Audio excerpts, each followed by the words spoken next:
remotely, if you will, by Zoom meeting of the Public Safety Committee, October 21. It is now 3:05 p.m.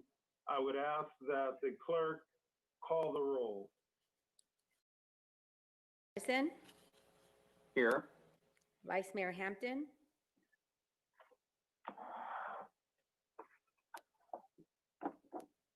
Mr. Hampton, you're on mute. Here. Thank Here. you. Mayor Tornet and Chair Kennedy. Present, have and a quorum. let the record, thank you. Let the record reflect that in staff we have at the moment, Assistant City Attorney Javon Rod and Recording Secretary Valerie Flores. The first item on the agenda is public meeting's agenda and will be heard at the time the item is considered. Were there any items or public comments that we needed to? No, sir. You have a public comment on item number 5 and correspondence received on item 5 and 6. Thank you very much. You're welcome. Next item on the agenda is approval of the minutes. May I please have a? So moved. Second. It's been moved and properly seconded. Roll call real quick. Councilmember Madison, Yes. Vice Mayor Hampton,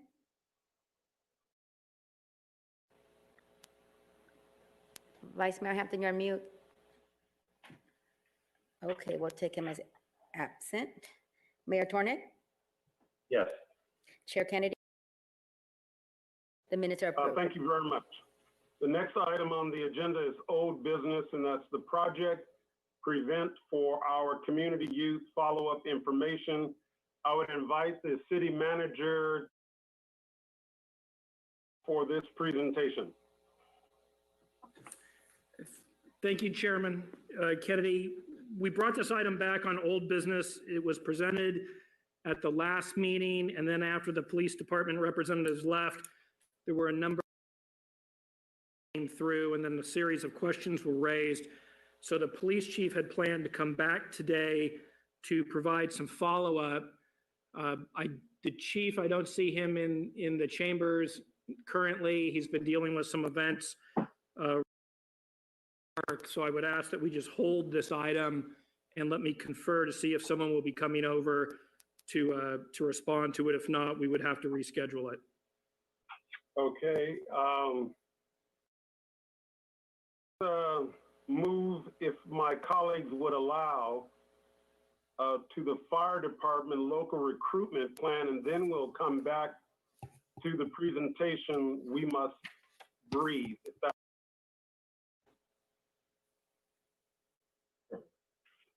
I would ask that the city manager introduce staff related to the fire department local recruitment plan. Thank you, Chairman. Mr. Madison?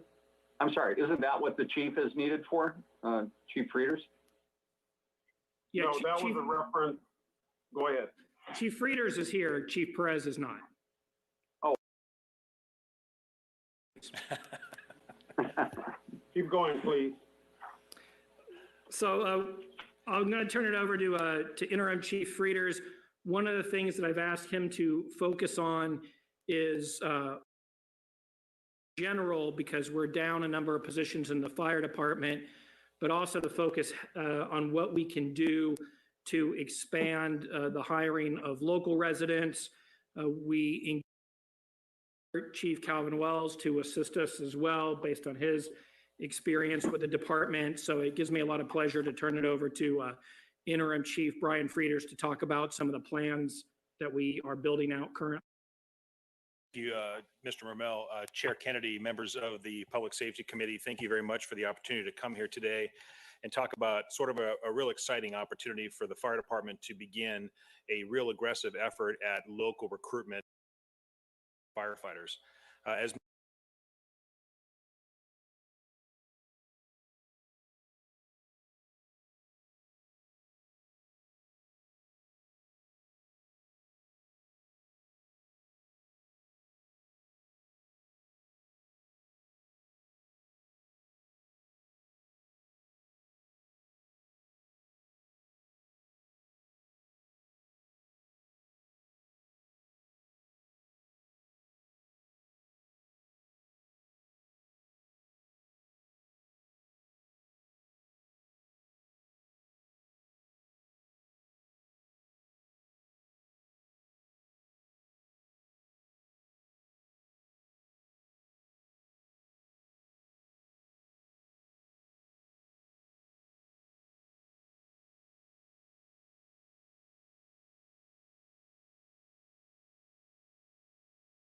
former Fire Chief Calvin Wells for his efforts in helping me craft this document that I'm about to present to you. It comes with a lot of, Calvin comes with a lot of history and has been very instrumental in making sure that this is something that is not only attainable, but makes a whole lot of sense for the community. And really the purpose behind this whole thing is to really develop a plan that offers Pasadena residents the opportunity to really become good firefighters by providing a mentoring, training, and education to those who have a real strong desire to serve and in this community. And that's part of our mission statement for the fire department. You know, this is a unique community. We do a lot of things here more so than any other fire department in this region. And because of that, our skill set in our fire department and our firefighters is much higher than any in the area. And so when we look for recruitment, we have a very high standard for folks to come in here and be successful. What I'm proposing is that we find a way to shepherd folks from our community into the firefighting community in Pasadena and make them successful.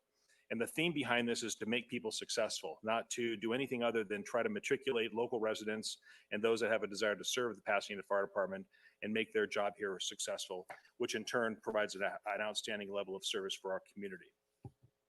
So part of this, there's 3 phases that we've come up with, and we really started talking about where do we start?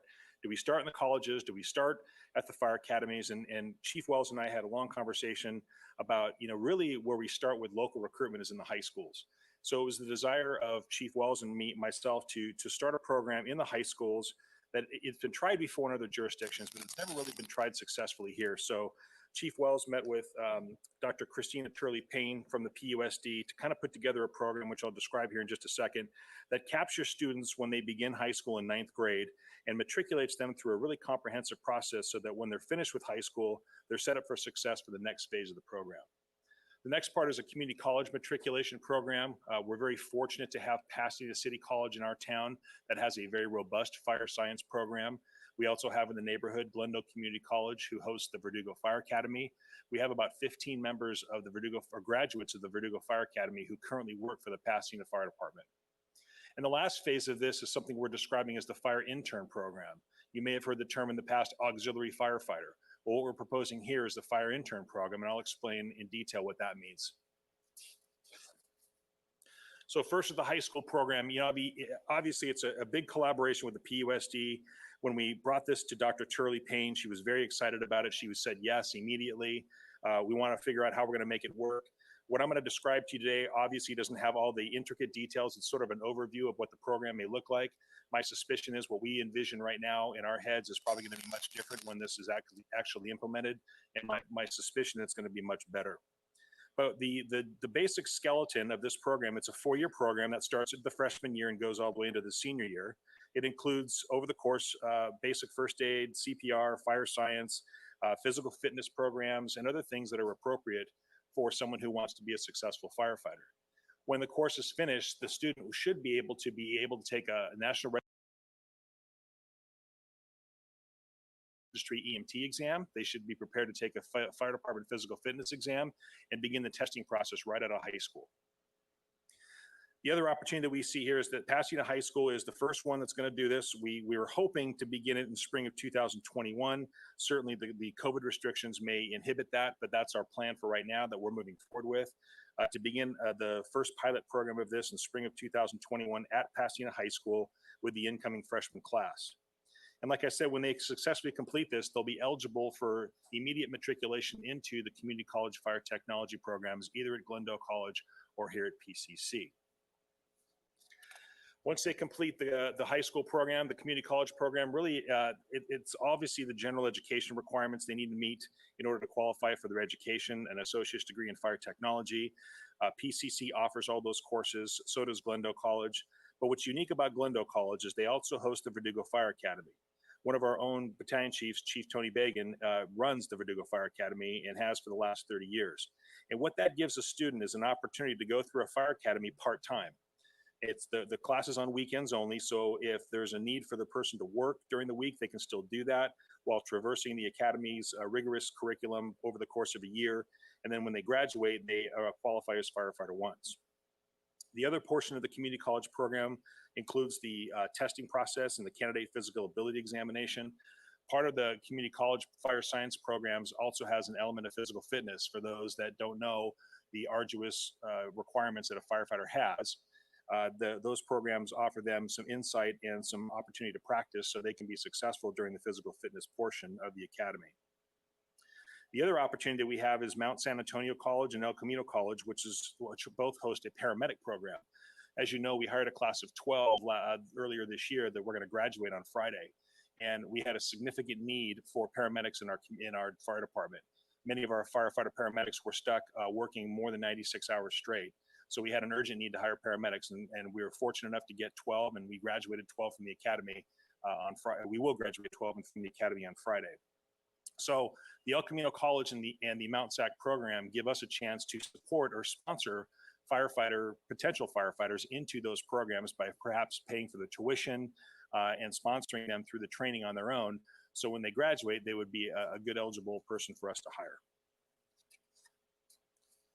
The last phase of the program is the fire intern program, which you may have heard in the past called the fire auxiliary program.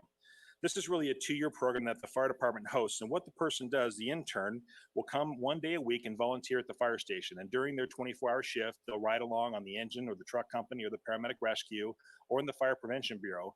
And they'll learn everything that a firefighter needs to know. And during the course of that 24 months, they'll have a task book that is the exact same task book that we're using for our probationary firefighters now that we're training in a 6-month academy. So that by the time they're finished with that 2-year program, they will be eligible to be hired in the Pasadena Fire Department. In addition to that, if they're at the top of their class, it gives them us an opportunity to sponsor them through paramedic training, much cheaper than we're doing right now with our current staff of firefighters that are in the department already. What this gives this person is an opportunity for them to really become a comprehensive, well-trained, and prepared firefighter to come into and work in our family.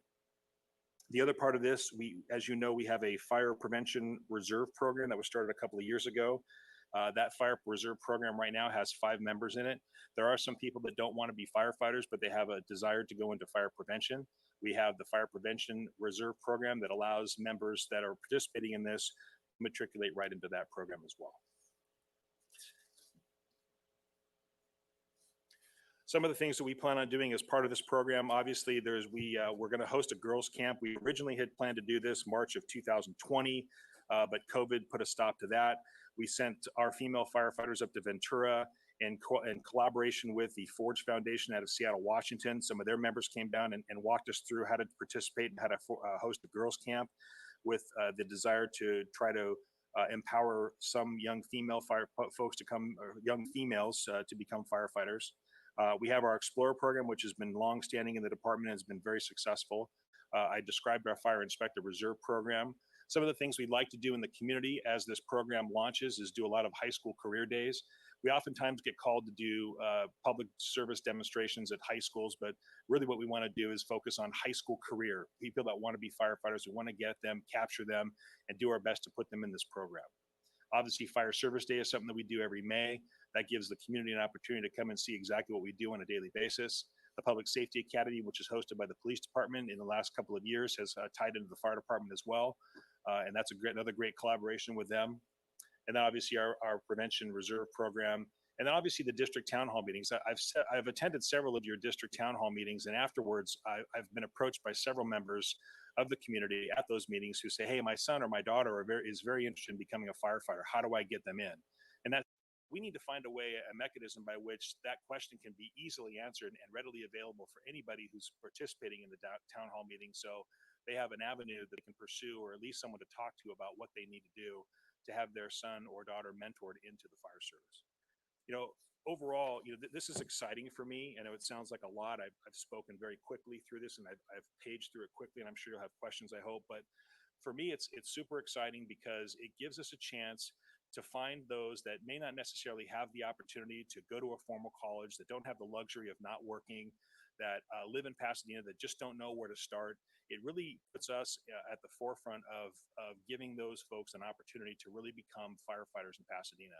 We have very high standards here, and there's a reason for that.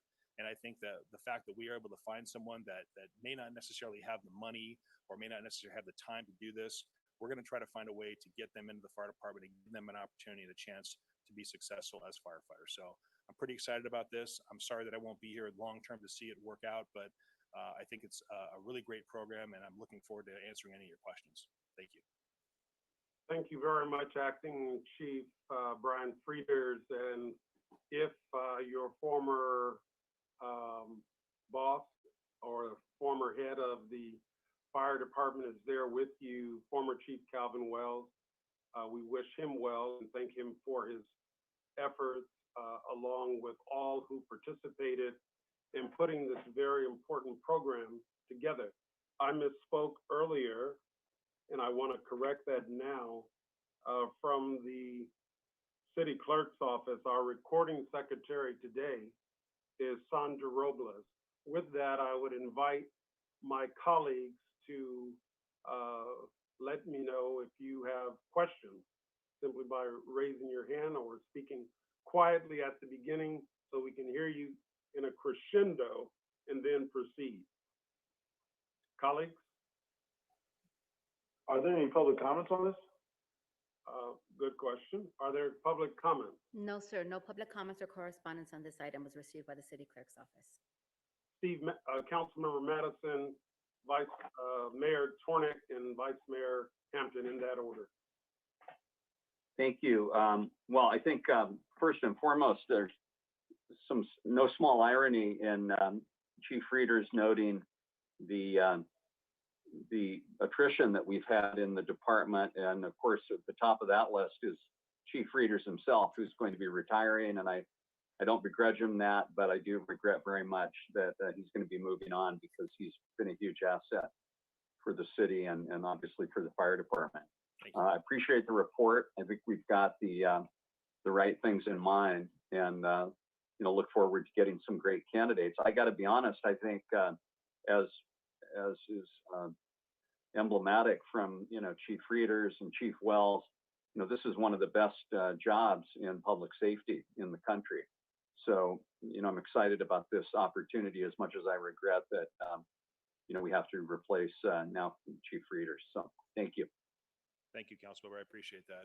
The fire department it's one of the greatest jobs I tell everybody it's the greatest job in the world, because I don't know of any other occupation where you leave every day knowing you did something good for somebody else. And to me, that means everything. Thank you very much, Councilmember Madison. I might add, of all of the members of the Public Safety Committee, Councilmember Madison has the longest tenure, and rightly so, because of his background.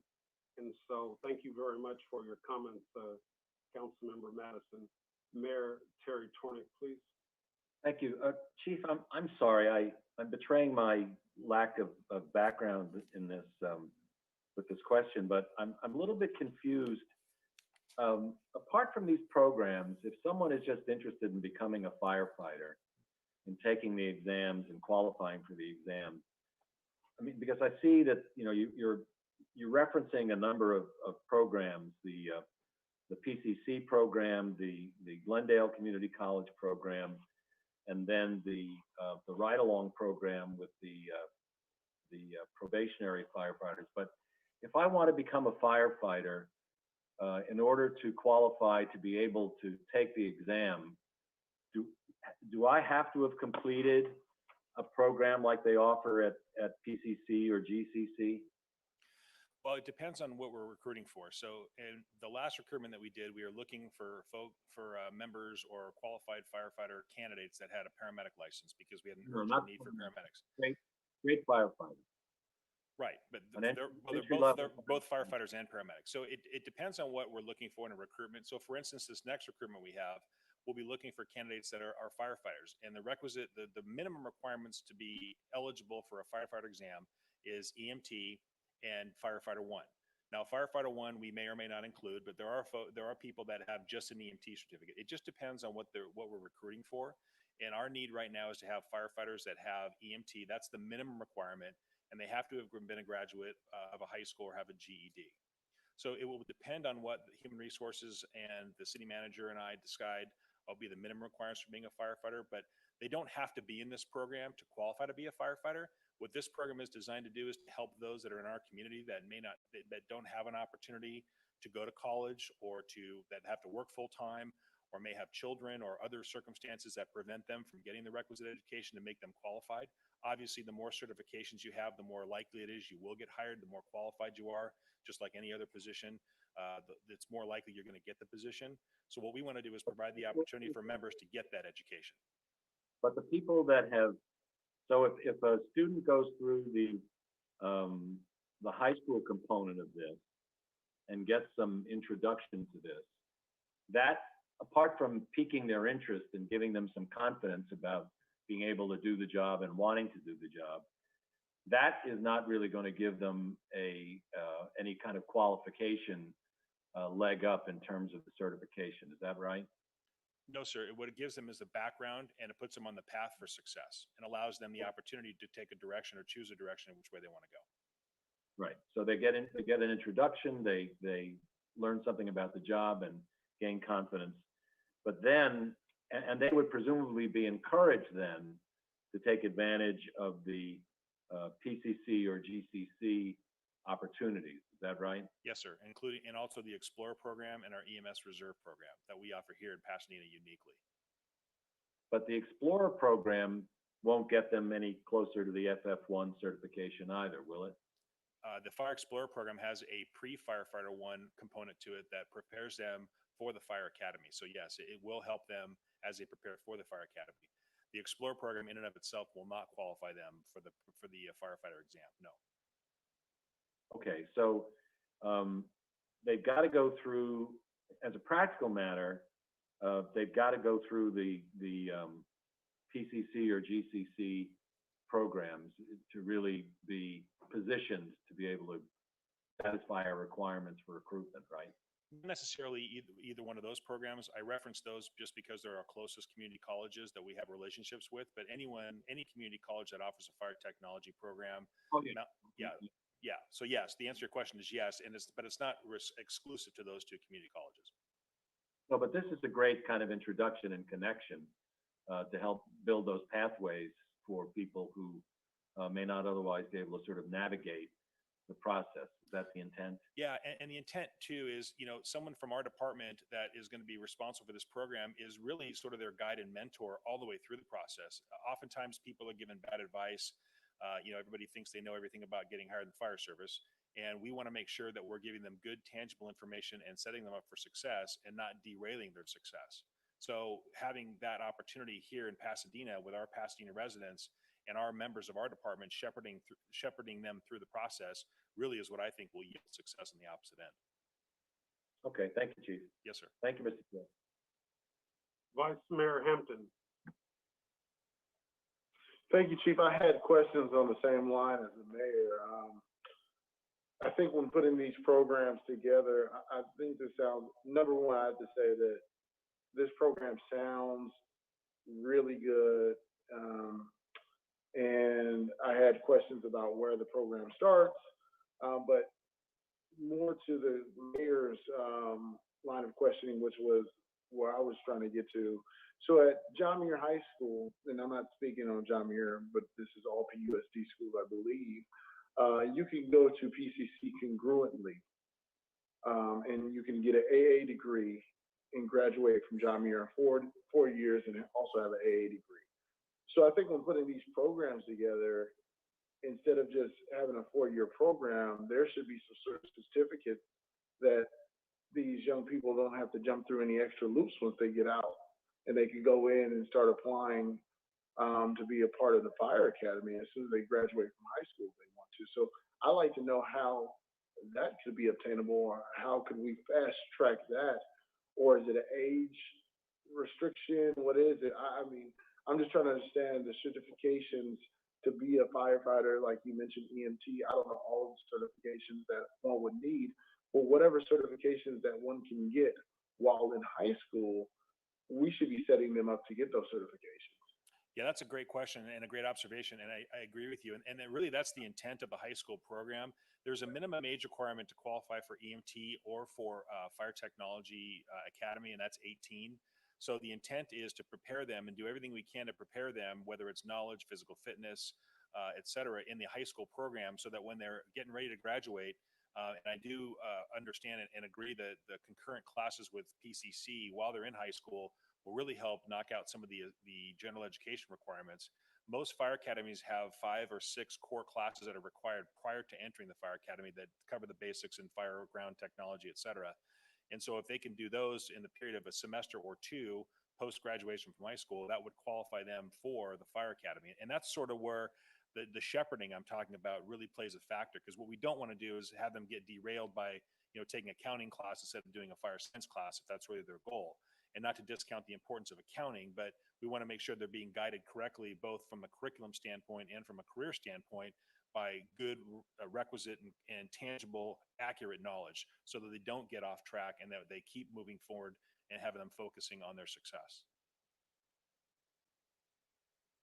Yeah, no, thank you. And so just so you understand where my line of thought is, it is, this is actually building a career. I think firefighters, that's definitely a career. I mean, that anyone who was able to accomplish this goal in their life is something that, they could definitely put their hat on.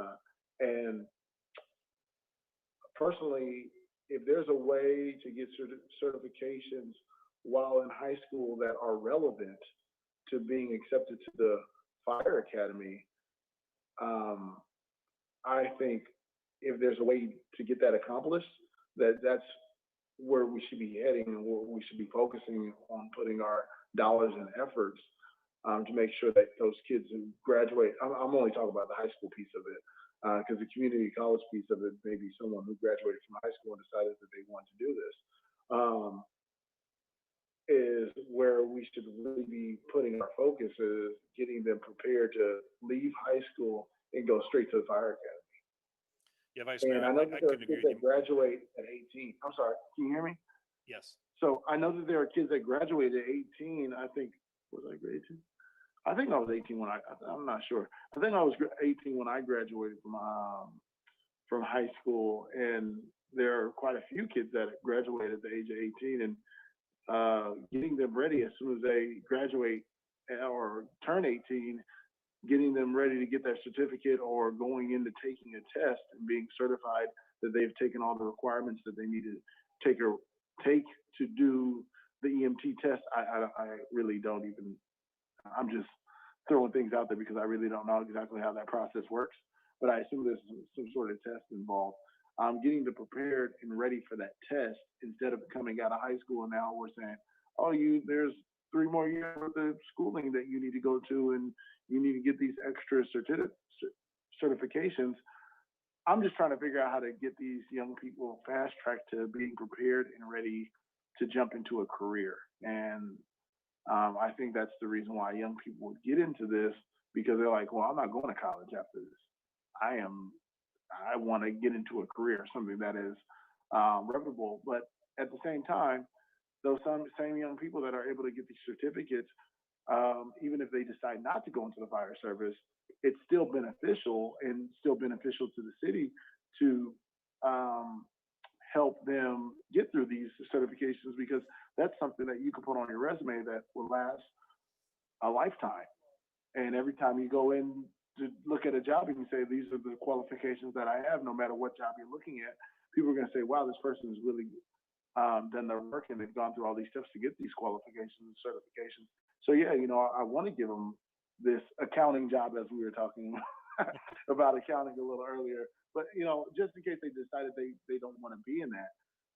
Then my other question, so I would love for this program to be able to get them ready as soon as they graduate from high school, like you could graduate with AA degree, to also graduate with certificates that are relevant to being in the fire academy, not relevant to having just background information, but something that is obtainable and that they can use as soon as they graduate from high school. The other thing is, at Blair High School, they have a health academy. And so I was wondering why you suggested PHS to start hosting the first courses versus Blair. Yeah, our original, and Vice Mayor, just to comment on your previous remarks, I agree with what you're saying. And part of the high school program will enable them to get those certifications. They'll be eligible for the EMT exam because they will already have done the coursework prior to that. And that's one of the prerequisites for any fire department is to have EMT. So when they graduate, they will have that ability to go take the exam when they turn 18. Even if they're in high school still and they turn 18, they'll be qualified for the exam.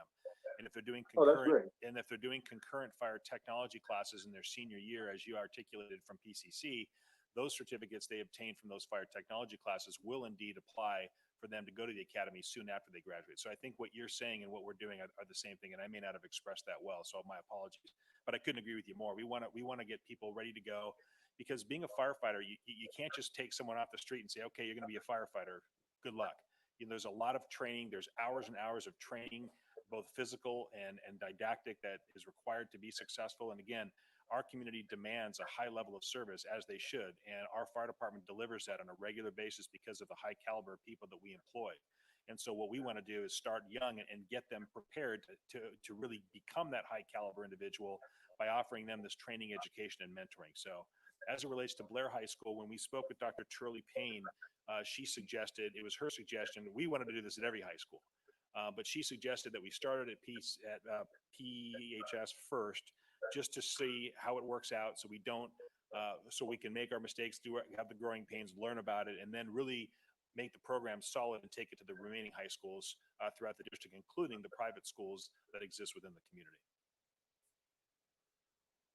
Okay, so PUSD actually suggested PHS. Yes, sir. Okay, I mean, I just think that, you know, Blair has their health academy already, and these young people are already kind of going through a lot of that training now, the nursing academy. So, you know, that's fine. However, PUSD is figuring that out. That's neither here nor there. I think that the program sounds like a excellent program, and I am glad that the clarification was made. Thank you so much, Chief. Thank you so much, Chief Wells, as well, for working on this program, especially someone who's, you know, lived in Pasadena and understands and knows Pasadena and knows what our young people need. I think that this is a fantastic program, and I'm happy that this is even being presented to us. This is something that I've talked about and requested a couple of years ago, and I'm glad that this has come to fruition. So thank you so much. Yes, sir. Thank you. Any other questions from my colleagues? I would just simply like to say that this is extraordinary, and to Acting Chief Frieders, you have proven yourself as someone who is first in class on multiple levels in service to the residents, business owners, and all in the city of Pasadena. And when we first met, I was particularly inspired because of your role in bringing greater attention to cancer awareness and how it impacts particularly the fire service, but also the police department. And we've had a number of symposiums here, or I guess symposia, here in the city of Pasadena, which brings national and regional, you know, light, if you will, exposure, if you will, to our department. Historically, as you know, we have been on the cutting edge in fire service, and one of our former fire chiefs, Chief Shern, was actually president of the International Firefighters. So in that vein, thank you for this work. This is particularly important given the fact that 70% of fire departments in the state of California do not have one African American on their team. So we are a multiracial, multi-gender, obviously, department, and we are proud. We know that we can do better, and the work that you and Calvin Wells and our city manager have engaged in will make us even better. I thank you for your service. I thank you for your commitment to Pasadena, and I wish you well in the next part of your journey. Yes, sir. Thank you, Councilman. Chairman Kennedy, I have one more question. I'm sorry. Go ahead, Vice Mayor. Chief, the other question I had that I totally forgot to ask is, if a young person went through this program, got all their certificates, went through the fire academy, would there be a preference to hiring them because they have gone through the program that you have trained them in? Yes, Vice Mayor, the great question. So I've been talking with Human Resources about that very subject. You know, what our desire is anybody that's taken the time to invest in the community and our fire department in this program, we would like to offer some sort of preference for them to be hired. So that's something that Human Resources is very in tune to. They're very interested in kind of talking through that. And that really is the end result of this program, is to have firefighters that are eligible for hire immediately after completing the training program. So yes, that is something that we've discussed with Human Resources, and we continue to have those conversations as we move forward. Once we get a finalized answer, can that come back to us either in a memo or just an update? Yes, sir. My intention with this program is to whoever is my successor. You know, this program, like I said, this is the first iteration of this. My suspicion is it's going to likely become much more enhanced and improved. I believe it's going to be a tremendous success. And what my direction from the city manager is to bring this back to public safety on a periodic basis to give you updates and statistics about how we are matriculating Pasadena residents and local folks to come into the fire department. And so the intention and the program will come back to be reviewed by this body, including the council in the future. Thank you. Yes, sir. Thank you very much, colleagues. And now I think we'll move forward. Tonight, we are fortunate to have a group of community leaders who came together after the May 25th heinous murder of George Floyd to say locally we can do something that makes our community better. And so this afternoon, we would like to take approximately 10 minutes and share with the Public Safety Committee the work of the We Must Breathe Advisory Committee 2020.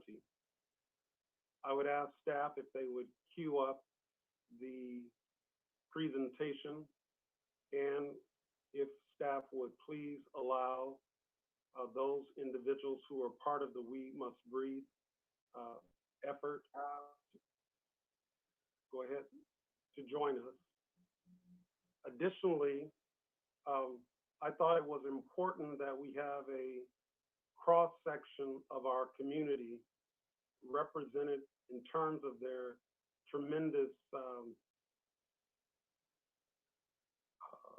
background, intellectual capital, experience, reputation, to be a part of this effort.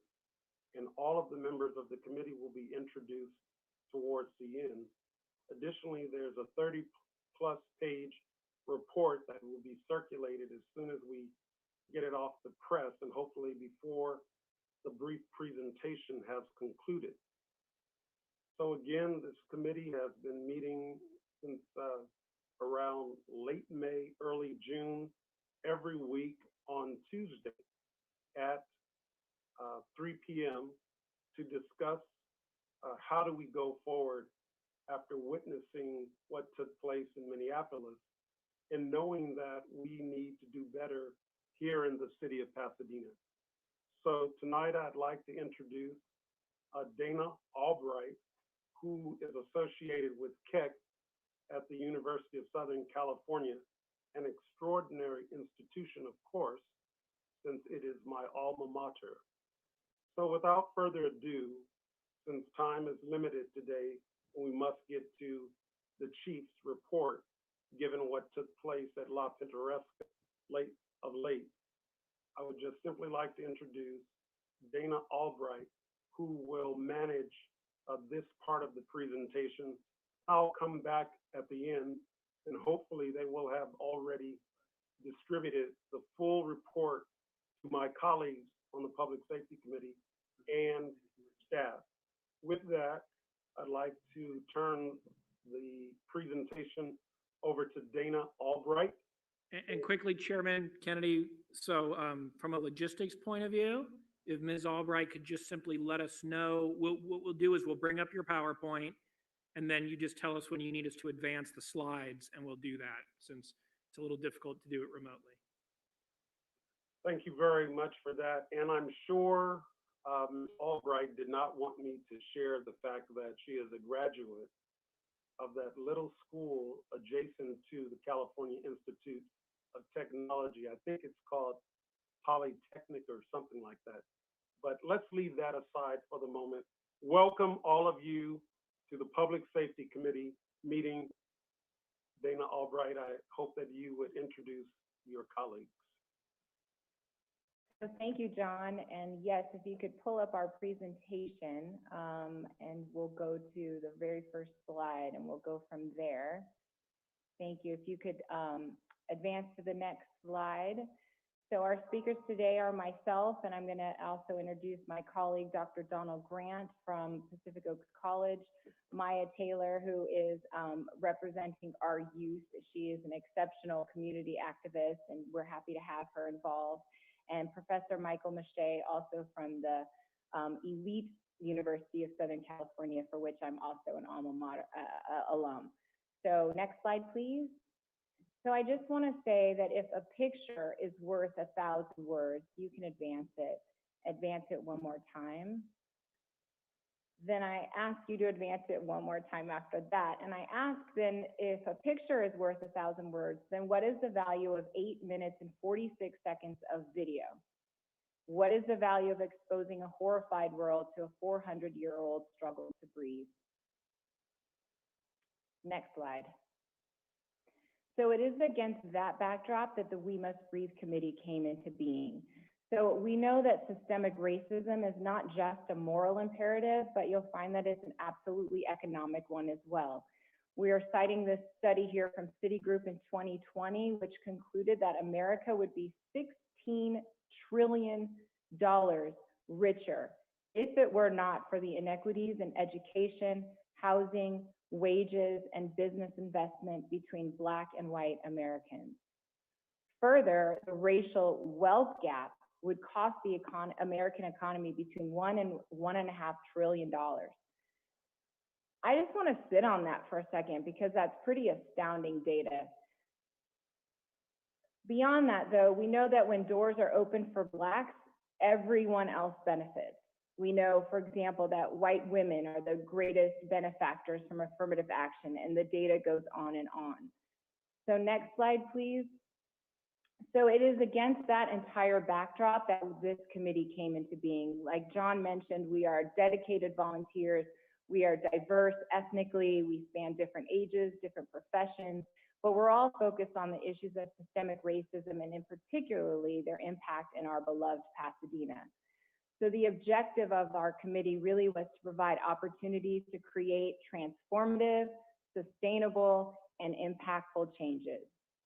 So we divvied ourselves up and came up with different subcommittees. So we have a health subcommittee, which is focused specifically on health disparities amongst Blacks and other minorities, an education subcommittee focused on educational resources and access for Blacks and other minorities, and a racial equity committee, which really looked at Pasadena employers, be them businesses or nonprofits, and how they are performing or focused on racial equity in the workplace.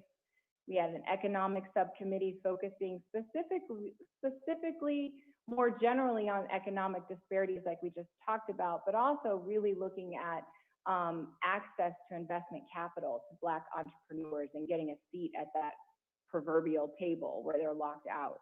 A police oversight subcommittee, which really looked at the community presence in policing. And then again, I mentioned youth.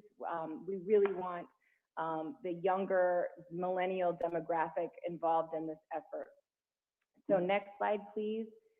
Our process, John mentioned the next slide, if you don't mind. So the process slide really, John just talked to, we met every week. This report here really reflects an initial phase of this work. We realized early on that there's still so much more work that needs to be done, but what we did here was establish the subcommittees. Each subcommittee was charged with devising a mission statement and an action plan. And then we wanted to do an initial assessment. So we asked ourselves, each subcommittee asked ourselves, what would it take to make real transformative change? What could we do right now in the short term that could make an actual impact? What challenges do we see or foresee that need to be overcome? What resources are we lacking? Thus, what do we need? And then ultimately, where do we go from here? So with that, we're going to walk through the different subcommittee reports and the recommendations. So next slide, please. I'm going to talk to you about the racial equity subcommittee.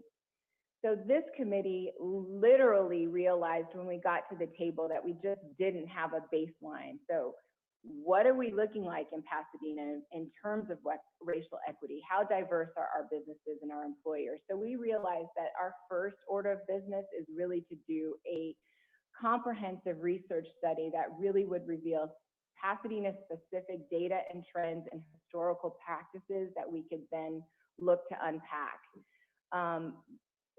Secondary to that, we were looking at deploying a targeted survey that would give us that baseline snapshot. Then we realized we were a small and mighty team, but we really needed the community to be involved. So how can we get businesses, nonprofit leaders, other community groups at the table looking at this work? And then we thought about providing some racial equity resources, be them webinars or initiatives, programs, plans, projects, anything like that that companies could use right now that they could implement in order to increase their racial equity activities in their workplace. And then lastly, we wanted this to be ongoing. So some kind of annual report on racial equity so that we could continue to hold businesses accountable in this area so that it wasn't just one drop in the bucket and this was just a one-off committee activity. So that is the recommendations from the Racial Equity Subcommittee. And with that, I'm going to actually pass it off to my colleague, Dr. Donald Grant, and you can advance the slide as well. So take it away, Dr. Grant. Thank you. Thank you, Dana. Hello, everybody. I'm Donald Grant. As Dana said, I'm the Executive Director of the Center for Community and Social Impact at Pacifica College and a part of this esteemed group. I know we are limited on time, and I know that the Police Oversight Committee and the work that has come from that committee has reached its way to this group, and people have seen some of that work. And we just wanted to kind of highlight the very deliberate and intentional ways that we approach this work, looking at environmental scans of what have been going on, but also looking at historical context. Talk about looking at the membership criteria for the subcommittee and kind of the purpose and structure of how the city council will engage, how the different government entities will engage. And I realize that there are questions as it relates not to the need and the authority to do and to implement a police oversight subcommittee, a police oversight commission, but what is it comprised of? And I think all of those details and concerns can really be discussed in a valuable way to discover, what constitutes the most effective and efficient model for that. And there are some that are in existence, and it's probably not the appropriate time to discuss different opportunities to that. Looking at the reporting structure, both to the council and outside of the council, looking at what they have the authority to do and what they don't have the authority to do, the information access that they will have. We've really done a deep dive on exploring a lot of these different things. Staffing structure and meeting structure are other factors, in addition to looking at compensating people, whether or not people will be accepted if they have a criminal record, which is an important consideration as we discuss this, and also looking at the cultural diversity and socioeconomic diversity on the commission. And so we continue to engage and work as it relates to the Police Oversight Subcommittee in a parallel process that the city works to adopt its process to do that. Next slide, please.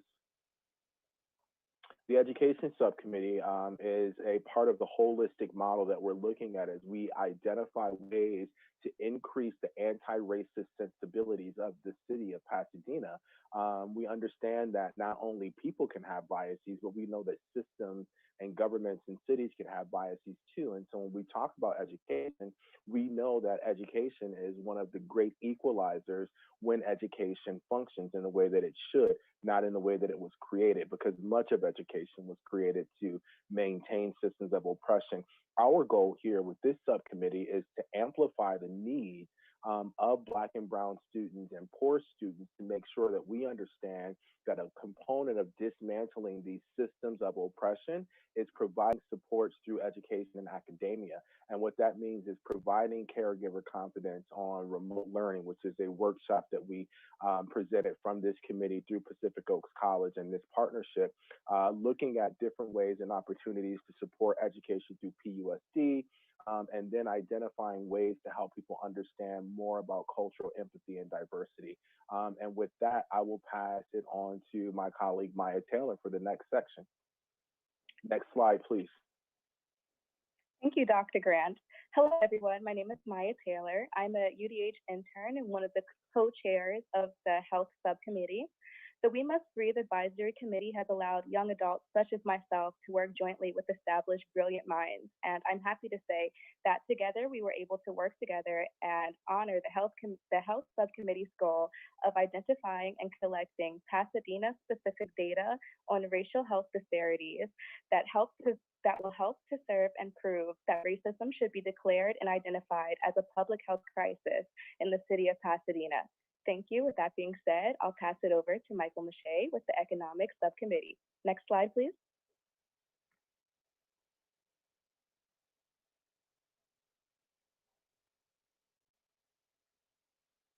Dr. Mache, you're still on mute.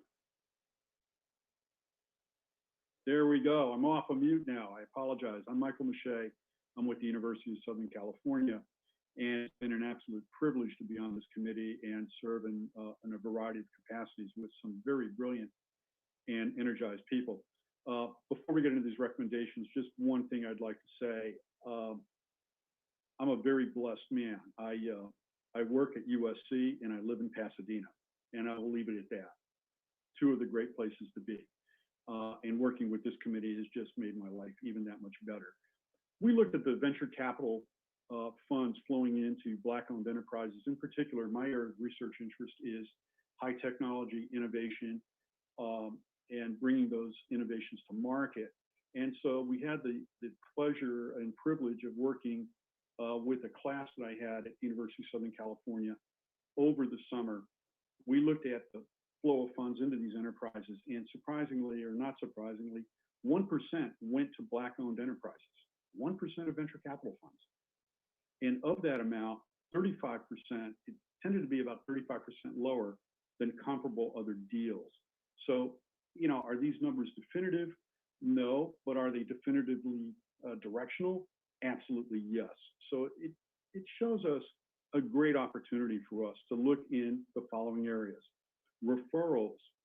How do we get our entrepreneurs, our Black entrepreneurs in Pasadena in front of the venture capitalists? How do we leverage ways to be socially responsible so that we can get our venture capitalists connected in many different ways, educationally, not only financially, socially, and project to members of the entrepreneurial community, Black entrepreneurial community with ideas and the sources of the funds.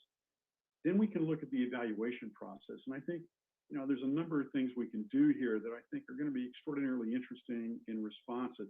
In particular, helping our Black entrepreneurs understand the funding process that VCs use and really training them in the art, in the terms, in the vernacular of venture capital talk and process. And I think that will go a long way of improving those numbers.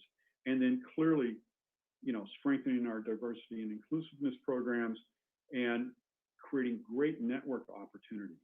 So it really comes down to three things for us to consider. Additional education for the Black entrepreneurs in terms of venture capital, access to the networks, which the city can do, and access to venture capitalists, which the city can do through a series of forums. So next slide, please. So what we have today now, what we've produced for the committee is a series of ideas and a series of real kind of conclusive and really good recommendations, which form a call to action, if you will. Things that you can sink your teeth in and really do work on. So let's go through them. First would be the engagement. And that's really work hard to secure support from not only this committee, but city council and a broader constituency for the effort on these programs. Second is to secure staffing, of course. We're going to need some additional folks who are trained in writing reports and grant funding application drafting to help us get seed money, even from the National Science Foundation, for some of these programs we have in mind. Secondly, we're going to recruit some people, particularly of a younger demographic, who want to be involved in Pasadena, who have a passion for Pasadena, have a passion for helping government. My goodness. I mean, I heard the discussion with the Pasadena Fire Department and the way we're training people in high school. Wow, this is generational. We can really do something here. And we can look at those things. And of course, we can do the recruiting, we can do the research. We can move forward on some really nice oversight ideas for the Pasadena Police Department, involve the public, but really do research-based, data-driven decision-making, fact-based decision-making. I think this is important for us so that anyone who challenges the ideas or the fundamentals, we have the facts, not just the emotion and not just the passion, but the data to back it up, and it's comparative data and it's important data. And then finally, we can look at the intersection of risk and race and really understand the long-term implications on our city with disproportionate healthcare outcomes, race-based trauma outcomes, and of course, poverty in Pasadena. And I think we can address these very, smartly. The question is, we know we have the problems. We have some idea for the solutions in terms of call to action. And I'll just leave it with this. Do we have the honest ambition to do something about it? And with that, I'd like to turn it back, I believe, to Council Member John Kennedy, and just thank the committee today on behalf of all of my committee members and for the opportunity to be here with you today and to listen to our call for action.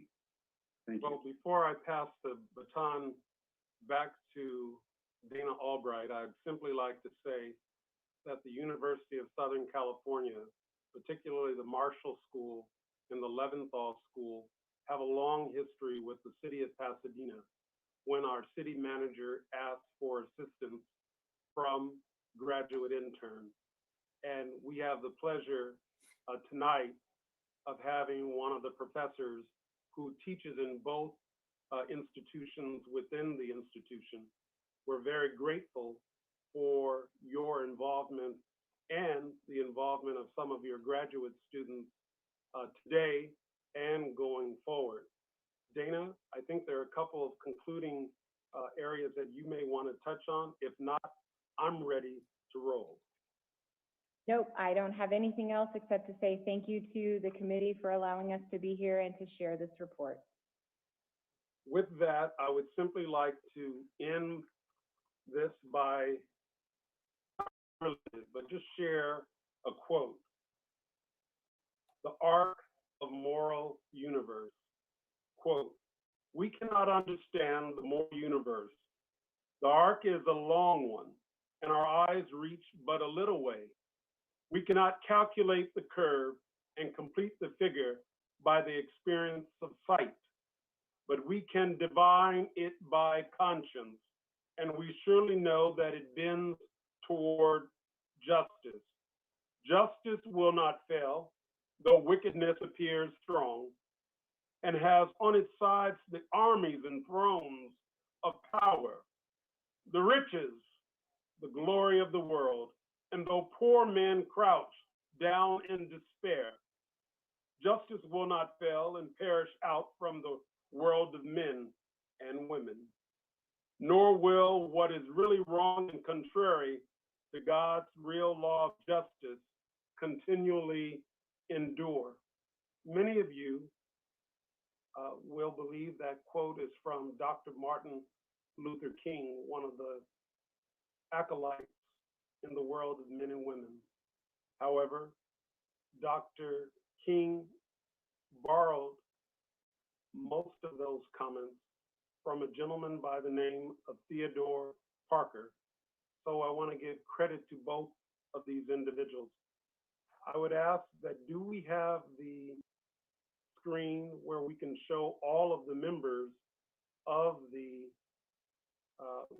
We Must Breathe committee? Actually, if you could project the slide the presentation one more time, it's the last slide. There you go, thank you. So I want my colleagues to know that we have a very diverse organization, approximately 23 members, including Susanna Perez, who provided lots of assistance beyond just editing and secretarial. I also hope that Steve Mermel or Mark Chomsky or Ms. Robles has provided this committee an actual copy of our report marked draft. And not to belabor the point, but you may notice that Dr. Jack Pedunton, the president of Pacific Oaks College, is a member of the group, as well as Danny Parker, Phil Hockey, Abubakar Seko, Marietta Knox, Carolyn Jones, Susan Turner, and Miskey from Union Station, and so many other extraordinary individuals, including Steve Olivas, who is the incoming chair of the Planning Commission of the City of Pasadena, and Boalem Busulu, who is the chair of the Synagogue Committee. So again, I want to thank all of the committee members, those who presented, and I'd like to thank my colleagues and ask if there are any questions. Dr. Grant, if you had something that I missed. Just really quickly, I just wanted to add what we failed to mention was that the city of Pasadena is in a unique position with its own public health department. And the fact that we are not the only municipality advancing the thought process of racism and race-based trauma being a public health issue. This entire framework is functioned around a holistic view of how race impacts outcomes, from health outcomes to psychological outcomes to outcomes in the community. And so I just really wanted to reiterate the point about racism and race-based stress and trauma being a public health concern, that it's not a unique enterprise to think of. And because the city has its own public health department, there is a unique opportunity to be a thought leader in identifying how for Black and Brown people in the city of Pasadena, we can approach this from a scientific, data-driven base, like Dr. Miche said, and we can look at it and really create solutions that no other municipality is working on. So I meant to mention that. Thank you, Councilmember Kennedy, for that opportunity. Thank you. My colleagues, are there any questions for the members of the committee who are present with us today? I don't have a question, John, but I just wanted to thank the committee. It seems like an excellent group and a very thoughtful piece. And I definitely think it should be forwarded on to our staff, and in particular, the piece about public health. I'd be interested in the staff's response after they've had a chance to review it. Thank you, Councilmember. Thank you. Any questions from colleagues? Mayor Tornick. I would also like to express my gratitude to the committee members for their work. I know many of the members and how capable they are. I look forward to getting a copy of the report to review myself. And I think that our public health department, in terms of its community assessment, this sort of thought process is not strange to them. I mean, they're well advanced in terms of their community health assessment and what it represents. This tangible link to racism, I think, is another prism. But these kinds of public health issues, these broader, public health has emerged not just in the context of making sure people get vaccinated or even dealing with pandemics, but understanding some of the more profound and systemic issues that our society faces. So I think this shines a light on that, and it's very helpful. I'm anxious to look at the report and thank you all, and thank you particularly to Maya for representing younger people engaged in this process. Thank you, John. Thank you, Vice Mayor. Yeah, thank you for the presentation. Thought it was great.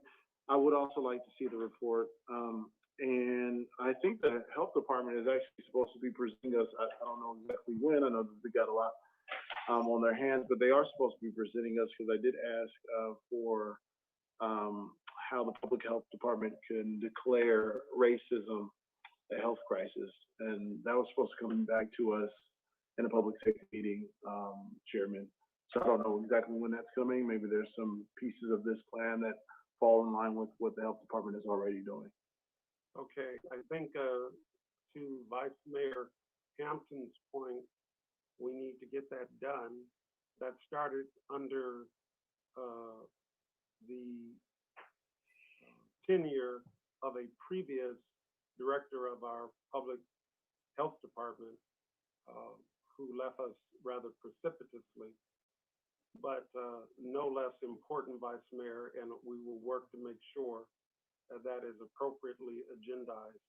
To all of my colleagues, the report, according to Mark Chomsky, is in your inbox, marked in draft form, as well as the slides that were presented today. That's correct. With that, I'd like to thank all of you who were part of the presentation, and you'll be signing off, I think, now. Thank you. Thank you. Thank you. With that, I would like to invite the city manager, Steve Mermel, to queue up the next part of the presentation that involves the police chief. I would also invite the city manager, if he could, to ask the police chief to give us his monthly report directly after. Can we have them go before me? Somebody's mic is not muted, but that he would provide his report directly after this initial presentation. I think there are a lot of council members and the mayor who are very much interested in what's taking place as it relates to the two recent shootings. With that, Steve Mermel, City Manager, please make your introduction. Well, Councilmember Kennedy, if it pleases the committee, I'd actually ask to take matters in different order. Interim Chief Frieders gave his presentation on one item, but he still has another item on the agenda, and his presentation would be a very quick oral report. Then I'd like to turn to the police department, as they have several items on the agenda, and the police chief has indicated that he is asking to let the other items on the agenda that are involving other staff members from the police department, if they could go forward so those employees could get back to their duties, and the chief plans to stick around and provide a full report on the matters that he's engaged in. So if that's acceptable. Hearing no objection, please proceed. Thank you. So I'm going to turn to Interim Chief Frieders. At a prior meeting, the Vice Mayor had asked exactly what happens when there's a fire and people get displaced. What's the role of the fire department in assisting those who are impacted? And so I've asked the chief to just present very briefly an oral report on what happens in those instances. Chief. Thank you, Mr. City Manager. And once again, Councilmember Kennedy and the committee, I do appreciate the opportunity to come and talk about what happens to people that that suffer from displacement after a fire. And as you know, we've had several fires recently in Pasadena where we've had occupants that have been displaced. And the first mode of operation for us as the fire department is we will notify the Red Cross immediately if we have any indication that there's anyone displaced. And we've had a couple of examples of this even in recent days where a fire has occurred inside of their occupancy and it's no longer habitable. The Red Cross typically responds within an hour to 90 minutes. And what the Red Cross will do is they will meet with the families, determine their needs, including pets and other ancillary objects that need special attention, like wheelchairs or any other devices that someone may need for survival or to make themselves comfortable, medications, et cetera. And they will arrange for occupancy in a motel or a hotel or some other alternate means of housing for up to 7 days. Typically what occurs is the insurance company from the occupancy that's been burned or that's become uninhabitable will cover the cost of someone being displaced, a tenant or someone else. So the insurance generally covers those costs, but in the event that that insurance isn't present or the owner of the building isn't able to provide that, as we saw in the Madison incident, the Red Cross, at least for the short term, will provide at least 7 days worth of housing.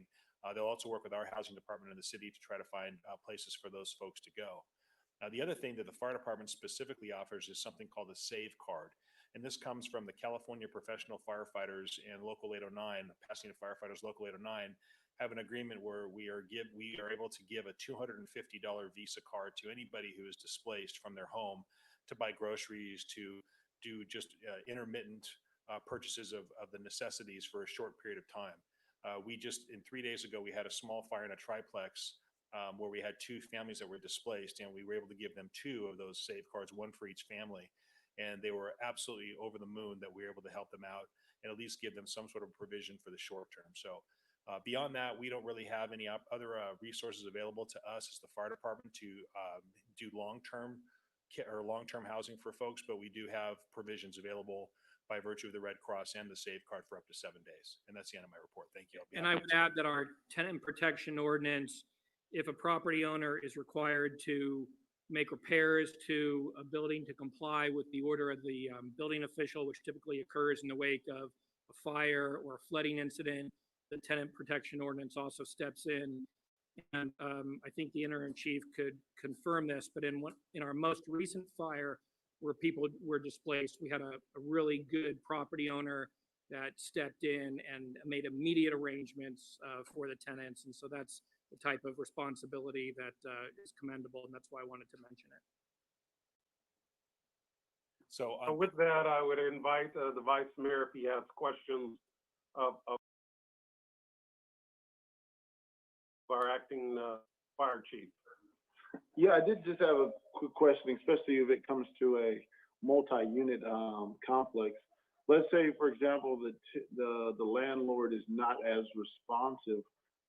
Then where does the city step in? Do we say, okay, we're going to put these people up and then back charge the landlord, or how does that work? So typically, we're able to interact with the Red Cross. The Red Cross will facilitate temporary housing for up to 7 days for all the displaced tenants, whether it's multifamily or a single-family dwelling. After that, the tenant is the person who would go after the landlord or seek restitution from the landlord.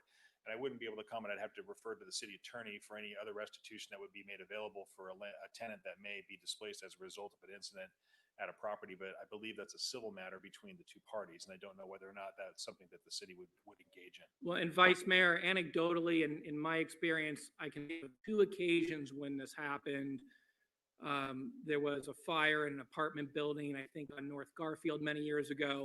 And then there was one not that far away on South Madison. The city prosecutor's office stepped in and was very aggressive in assisting the residents, some of whom were low income and didn't have many options. In the case of the South Madison property, they were effectively locked out of their building while the property owner had asbestos abated. On the Garfield one, if I have the street right, it was a fire that displaced a whole lot of families. In that instance, the city did provide a series of motel vouchers to some of the hotels out on East Colorado, and some people were able to go there, but we interceded. There was a community meeting. I remember it was Councilmember Gordo's district, and between him and the city attorney's office and city staff, I think we got the attention of the property owner, and sometimes you got to put a little pressure from City Hall to get people to do what's the right thing, and ultimately that one worked out, but it did require intervention by the city. Only reason I asked this is because there was a fire on Washington Boulevard not that long ago, and this is where this question came about. And during that fire, it didn't seem, at least according to those that live in the complex, it didn't seem like there was a quick enough or a quick response from the property owner. And so I was just making sure that, when tenants are displaced because of natural disaster or arson, that, we're looking out for them as well, as because our city is really a community of people. And so, in my opinion, I think that we just need to look out for people first. So it sounds like we would have gotten the prosecutor's office involved if the property owner did not hold up their end of the bargain. And Vice Mayor, just for reference on the Washington fire, the Red Cross actually did respond to the scene and did provide housing for some of the displaced occupants. Also, my other question is, and this is deeper than just the fire, but fire events like fire, shootings, you name it, there is trauma that is associated to that. Depending on, you had to run out or if you had to crawl out of a window, it could be very traumatic. I'm blessed to have never been in a structure that has been caught on fire, so I don't know what that trauma would be like, but I can imagine it is traumatic, trying to get out and save your life. When the Red Cross is out there talking to these people or to the people that are affected by the fire, is there also reference to, maybe mental health services or people that they could talk to about, what their trauma is, as well as what has happened when there's a shooting or a car accident? This is a bigger picture, and I've mentioned this before, but we really, as a city and with our own health department here, and this is more so to the city manager, Steve, we really need to look at what we can do as a city to having someone out knocking on doors and asking them, just how are you doing? Is there someone you need to talk to, giving them information? I know our police department sometimes goes around and knocks on doors if they're looking for a suspect or if there is an incident that happened and they're asking people what information do they have to share with them. But beyond that, there should be that, how are you doing? I know this is traumatic. How can we help, or we could point you in the right direction, or does the health department have mental health services?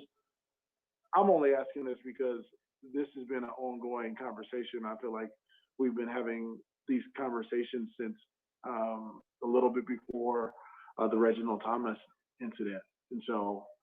Sure, Vice Mayor, and we've sent out, right, we've included in the city manager's newsletter a couple of times, I think about 2 weeks ago, information about mental health services as they exist in the county of Los Angeles. The Pasadena Public Health Department, with the exception of some particular programs that we operate for people that are enrolled in those programs, we don't have the resources to provide general mental health programming. It's provided by the County Department of Public Health, and we have shared those different resources. And again, I think as of the city manager's newsletter, maybe from last week or the week prior, we included that. So I would refer people to take a look at that information. No, I appreciate that. What I'm really trying to get at is there should be someone from the health department, whether they are a clinical psychologist or not, that is passing out that information or our police department should have a list of things that they are, when they're knocking on doors saying, hey, if this is a problem for you, here's another resource that you can reach out to. That's all I'm saying is that the resources, when these events happen, yeah, I could send out an email and tell people to get in contact with the county, but they don't live in, well, they do live in the county, they live in Pasadena is what I'm trying to say. And or I can knock on their door and they can ask me questions about where they can go. But when traumatic events like this happen, fires, shootings, you name it, there should also be someone, we have a health department that is knocking on the doors or sending a mailer to everybody if there's no knocking on the door and saying, hey, you know, this occurred in your neighborhood. And if you feel like you need to talk to somebody about this, the county has this resource. Right, so Vice Mayor, I can explore what the police and the fire department are typically on the scene of such incidents, whether there's referral information they can provide. Currently, the health department is not in a position to do that.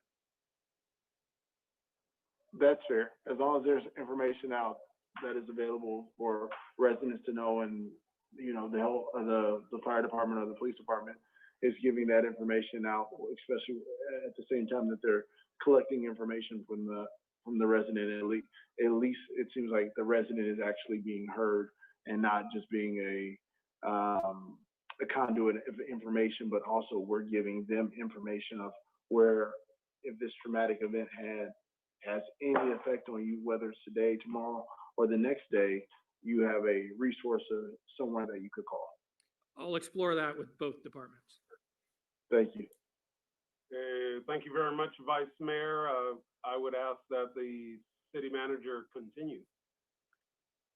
So I think we can thank and dismiss Interim Chief Frieders, juror number 2, and turn it over to Police Chief John Perez. There's a series of items on the agenda, and if it pleases the chair and the committee, perhaps we can ask the chief to tell us in which order he'd like to take. We have 3 items. We have his monthly report.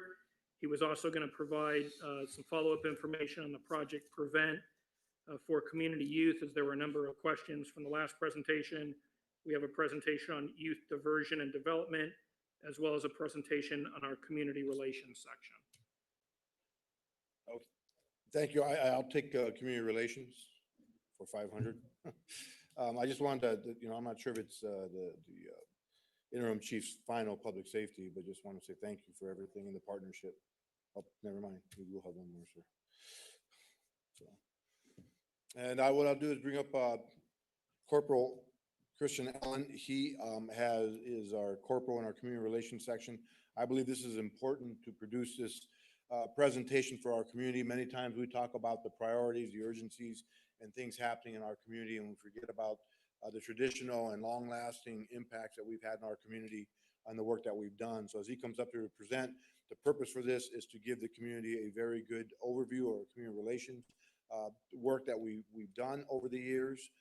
I have worked in this section before for many years, and it's so important for us.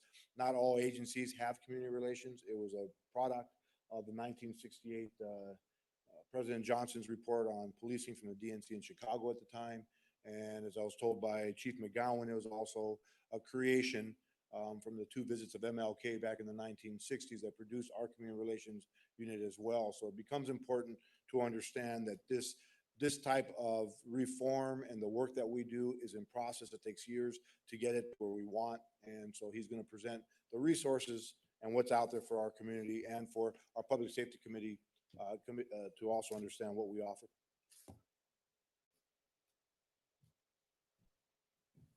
Thank you, sir. Good afternoon, everyone. My name is Christian Allen. I'm a police corporal at the Pasadena Police Department. I've been employed by the police department for about 12 years now. I'm currently assigned to the Community Relations Division or Community Relations Section. And the chief asked me to speak today on the Community Relations Section, namely probably because COVID has limited a lot of the resources and the applications that the Community Relations Section provides. And it can be easy to forget some of the resources and the services available through the Community Relations Section. Just briefly, so we all are working with the same terminology. When I speak about community relations, it's not a nebulous term.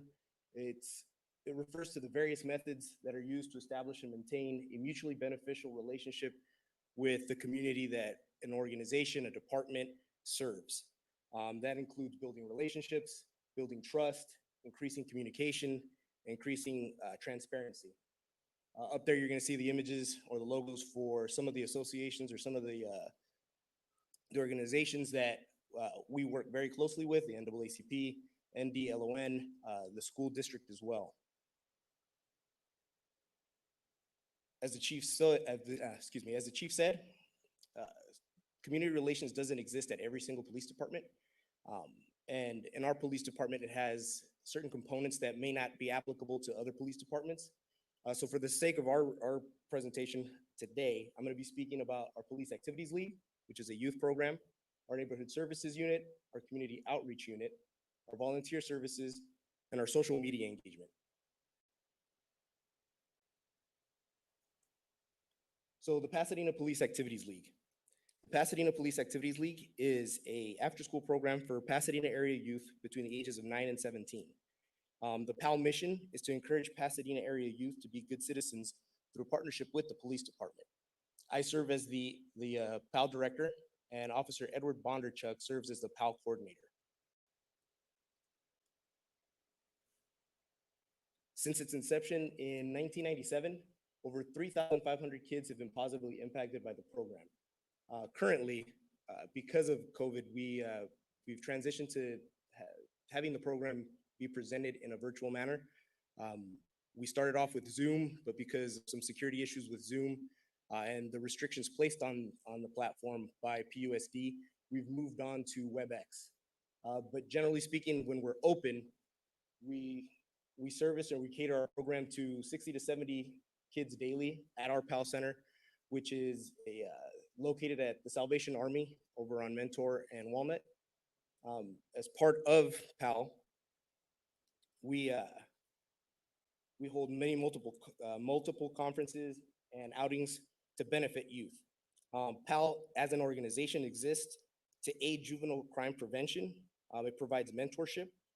It allows for athletic and recreational opportunities and gives educational enrichment opportunities to kids that probably wouldn't have them otherwise. As I said, pre-COVID, we used to meet at our center and we would have tutoring.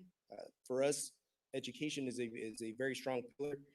We believe that tutoring allows kids to succeed academically. We also participated in archery, boxing, culinary arts, coding and robotics through one of our partners in the community, STEAM Coders, aquatics down at the Aquatic Center down by the bowl, horseback riding, and then youth and government program through the YMCA. Because of COVID, it's limited our ability to have some of these programs. And currently we're offering tutoring, art programs, STEM programs, and a cooking program. We wouldn't be able to administer the program the way that we do if it wasn't for the help of our staff. Our staff is comprised of youth advisors who are college-age kids between the age of 18 and 25 who are currently enrolled in college. The number of kids that we can actually have participating in the program is directly affected by the number of youth advisors that we have on staff. That's why the number that you saw, 60 to 70 in the previous slide, at that time, we only had about 6, maybe 7 youth advisors. And what happens is we have to abide by child care center requirements, and that mandates that we have a certain ratio of adults to children. So we have to adequately supervise them. So that is why it's crucial for us to hire youth advisors. And we should be, if I'm correct, I'm gonna look back at the chief, but we should be hiring for youth advisor pretty shortly, I believe in the next maybe 2 weeks.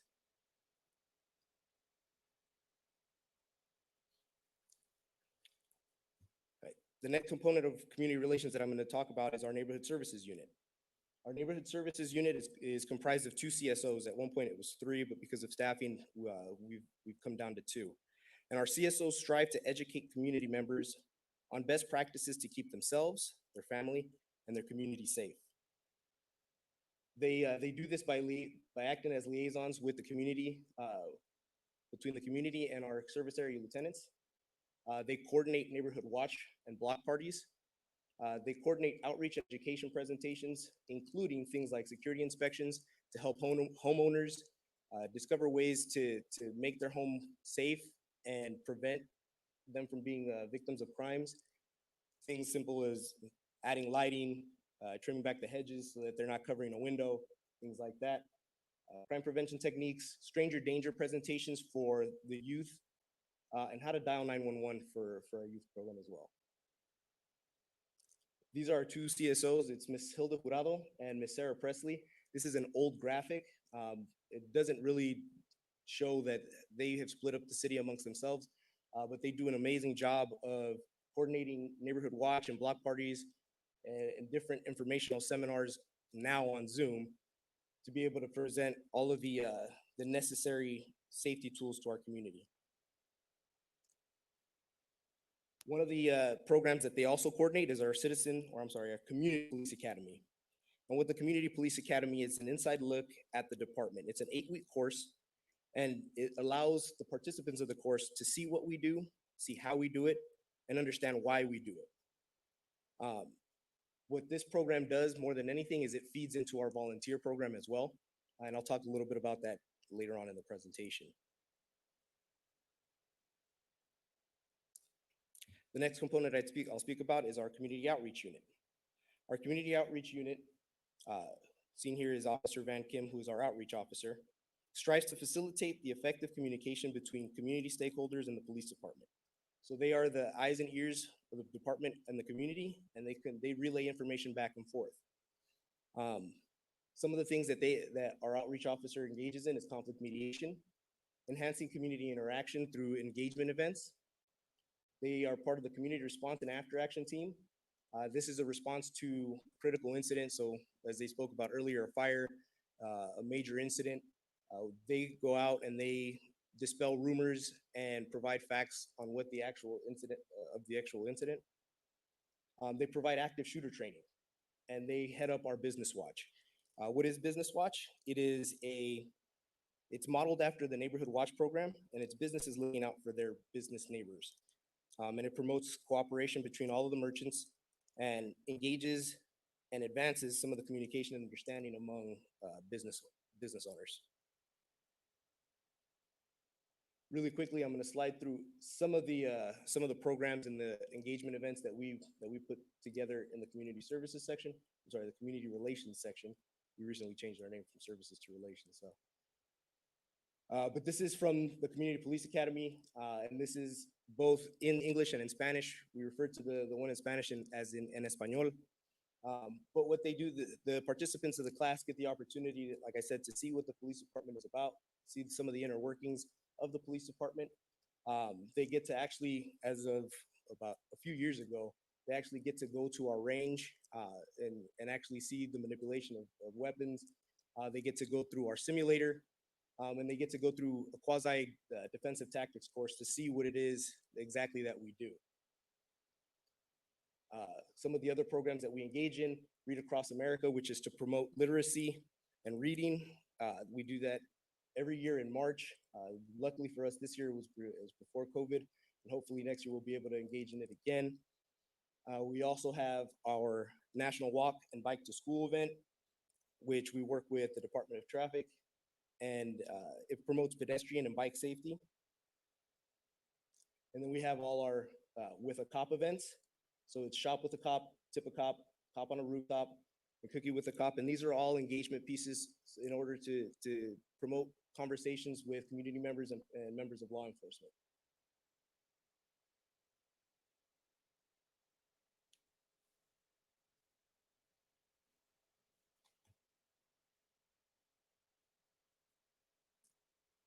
Next up is our Special Olympics Torch Run. We have several events that we coordinate with the Special Olympics of Southern California. The Torch Run is one of them, Tip a Cop is another, and the Cop on a Rooftop is another. And those programs, more than anything, are to spread awareness and fundraise for the Special Olympics. We also have our annual Father's Day Car Show, which is a fundraising event for our Explorer Post and for our PAL program. We also coordinate National Night Out, which is a series of block parties that promote community building and enhances the relationship between neighborhoods and law enforcement.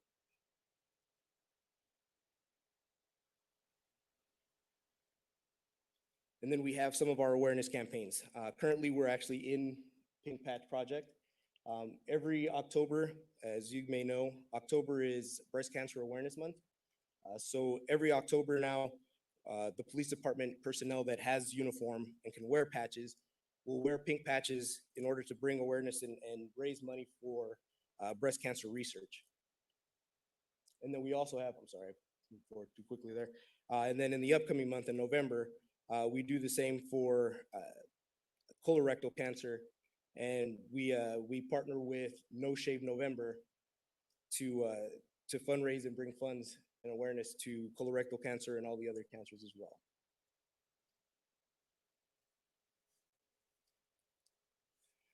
Some of our youth programs, we have the Junior Public Safety Academy, which Chief Frieders briefly spoke about, and our Kids Safety Academy. These are programs that are designed to teach kids safety, leadership, and more than anything, it gives them a little bit of an insight into what a quasi-police academy would look like or a fire academy would look like. They do have to do push-ups. They have to do a lot of running and stuff to exert themselves, but it's fun, and it's all designed to get them prepared for a career in either public safety division. We also coordinate with the Salvation Army for our annual Thanksgiving food basket program. And in this program, we usually service about anywhere between 70 and 80 families, providing them with a basket of food. And then we also do it again for Christmas, where we also partner with the Salvation Army and one of our local churches to be able to provide Christmas baskets with either food, and in some cases where the family has children, we are able to provide them toys and sometimes even a Christmas tree.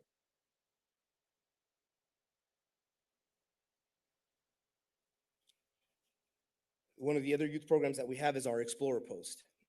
The Explorer Post provides opportunities for youth between the ages of 14 and 21 to volunteer under the mentorship of the police department and police department staff while serving the community and moving towards a career in public service. Mentorship and firsthand awareness of law enforcement in the criminal justice system is probably one of the biggest tenets that comes from this program. And it promotes a lot of personal growth. It promotes character development, physical fitness, good citizenship, and leadership development for the kids. A lot of these kids go on to be either our youth advisors, our cadets in our records section, or go on to have successful careers in college careers. We've had kids that come back and tell us, that they're now successful nurses, that they're successful doctors or lawyers. So it's not just catered for law enforcement, but it does provide a nice framework for them for character building.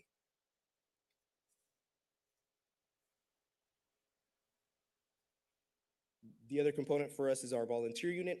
Our volunteer unit is a dedicated group of volunteers who wish to support and further the mission of the Pasadena Police Department. They work numerous positions within the department, freeing up a lot of department personnel and ultimately saving the city and the department hundreds of thousands of dollars. Currently, we have a couple different volunteer units and different classifications. We have our CAT volunteers, which are Citizens Assisting Pasadena Police. To be a CAT volunteer, you have to take additional training.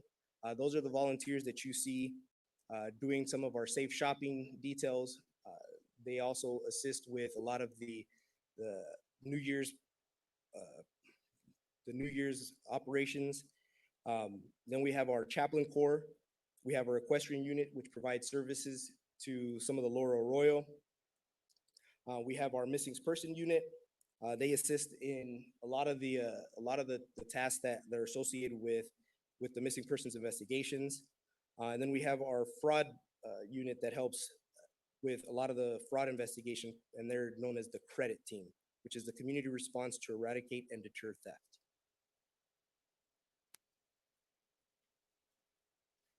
As I said before, our volunteers, let me back up. Our volunteers save the department and the city several thousand man hours. Last year alone, they saved approximately 8,700 hours, which translates again to hundreds of thousands of dollars in savings. And again, it provides presence, gives us eyes and ears in the community, to provide safe shopping during the holidays, to provide an additional resource for our business watch operations and for our New Year's operations. All right. Lastly, the final component of our community relations section is our social media engagement. Social media, as you guys are all aware, has given everyone, not just the police department, but it's given everyone unprecedented access to the public and vice versa. It allows us to provide information on real-time events and incidents. It allows us to advertise for future events. It allows us to put out public safety information, critical missing information, allows us to release department press releases, and get information on some of our cases that are currently being investigated. More than anything, social media is another tool that allows us to trust build and to relationship build with the community.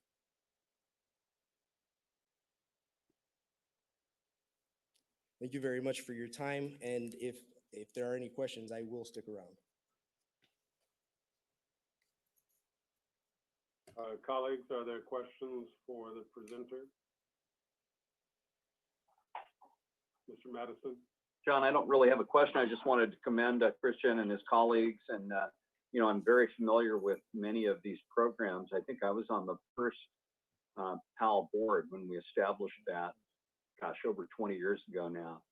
And I think this is just a great example of so many things, you know, how we can inculcate community-based policing in our department, how we can give the community the face of our men and women in the police department, you know, sworn and non-sworn, that is perhaps, you know, different from just the face that they see when we're actually, you know, disrupting crime and preventing it, but sort of positive role modeling, and it's just all good. So I really commend the department and all that help with these programs for it.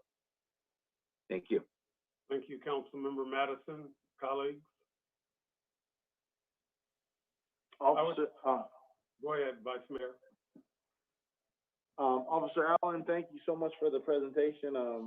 Me and Officer Allen go back a while. I was a school board member when he dressed up as Santa Claus for the kids at Villa Park. So I have to say that this presentation is a skim look of what officers do on a day-to-day. We have some officers that are out there, you know, I know you can't get that all into the presentation, but there's some officers that are out going above and beyond their call of duty, and they're tutoring kids after school, and they're not even in programs. So I think it's commendable work. I have to say that I was grateful for the presentation. There is one thing that I do want to ask, and Officer Allen kind of alluded to all the success of the young people that have been in the cadets program. As the fire department is working on a program right now that will basically get young people prepared to become firefighters after they graduate from high school, I want to know, what are we doing in the same lines as a police department to prepare to work with the next hiring pool of young people that have been a part of these programs that may decide that they want to become a police officer? Are we getting them prepared for certificates, certifications, or whatever they need to be prepared for to get in that field? So our Explorer program takes our kids all the way to the age of 21, which for some kids in reality gets them pretty much all the way through college. But there is a mentoring that goes through it. We never ever lose sight of our explorers. We try to make sure that they have the tools necessary to succeed, even if it isn't a career in law enforcement. Every year at graduation, we give our explorers laptops, and sometimes even if they already have a laptop and decline the laptop, we give them some scholarship money so that way they can use it towards books. And then, you know, they all have our phone numbers. They all have the ability to reach out to us and get the information that they need in order to further their academic successes. And, you know, if it is a career in law enforcement that they wish to have, you know, we do provide the avenues for them to be able to go on ride-alongs. Obviously not right now with COVID, but we do have the avenues for them to go on ride-alongs so that they can see and experience what it is to go out in the field. Do you know how many explorers actually have decided to become police officers or gone into law enforcement? Is there any tracking of that stat or? Not that I'm aware of. I don't have a number for you as far as that number. Do we have any Pasadena police officers who actually serve on the force that have gone through Explorers? Yes, we have more than a handful. Well, I would like to see a program similar to the fire department's program for young people that are interested in the field of law enforcement, to get them involved at a young age, like the Explorer program does, and those young people that do want to be police officers to continue to foster that that within those young people, so that they, so that these type of programs actually turn into a new hiring pool for the Pasadena Police Department, which in turn will put officers that are from the neighborhood back into the streets that they were born and raised in, or not, back into the community that they were born and raised in. And that's my mistake, sir. I kind of briefly touched on it, but all of our youth programs kind of feed into each other. A great majority of our PAL kids turn around and they end up being explorers. They go from explorers to being youth advisors or being cadets or vice versa, because the cadet program and the youth advisor position kind of runs concurrently. They run parallel to each other. And then after they've done those two jobs, then a good amount of them go on to work within the police department, whether it be as police officers, whether dispatchers, jailers, or even as professional staff in the building.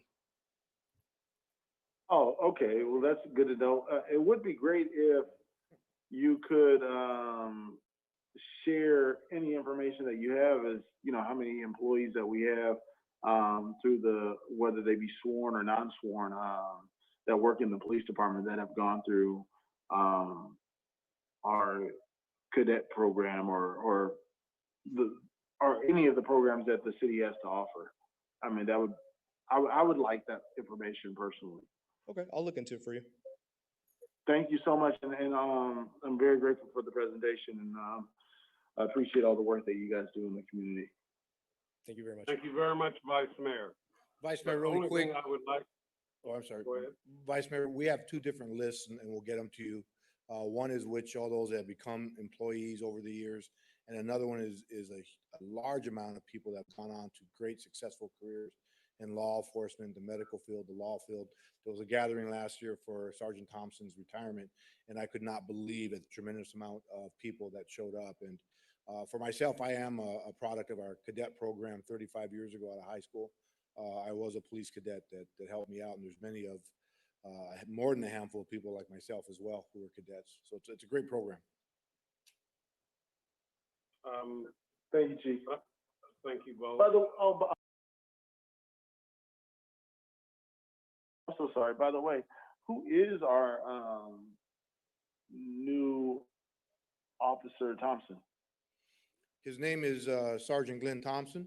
He's retired. He'll be No, back in the couple. he's still here. He's retired, but he's coming back to run our Explorer programs. For now, it's a group of our community relations officers and personnel, all running it collectively under Lieutenant Javier Aguilar and Sergeant Sammy De Silva. But we are bringing back Glenn Thompson, retired, to run our Explorer program.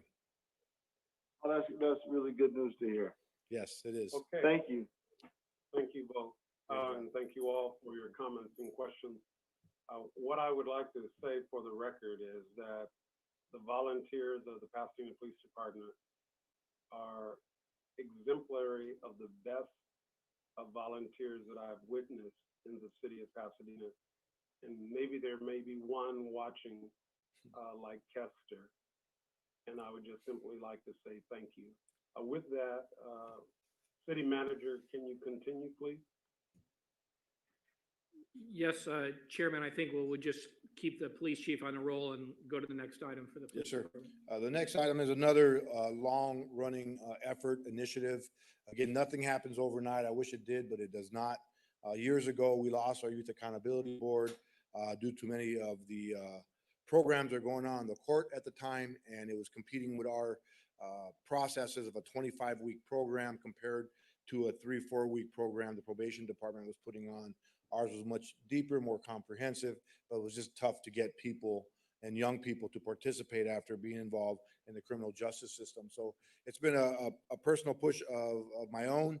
And Vice Mayor, you've been asking me this for almost every day. I've been the interim and police chief for over 2.5 years to get something going, and I haven't lost that.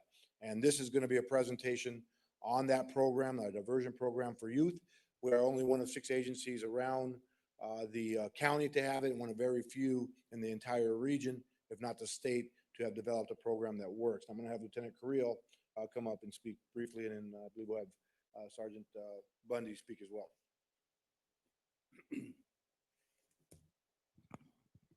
Good afternoon, Public Safety Committee and staff. My name is Lieutenant Jesse Carrillo, and I am with the Criminal Investigations Division. With me today is Sergeant Tim Bundy, who's also part of our Criminal Investigations Division. And I've also asked our community service provider representatives to be here with us in the event that there may be some detailed questions regarding the services that they provide as part of our diversion program. And that is Josh McCurry with the Flint Ridge Center, Executive Director, and the program coordinator from Flint Ridge for our youth diversion program. So Tyrone Thompson, they're here as well. We'll jump right into our presentation here. Next slide, please. Oh, here we go.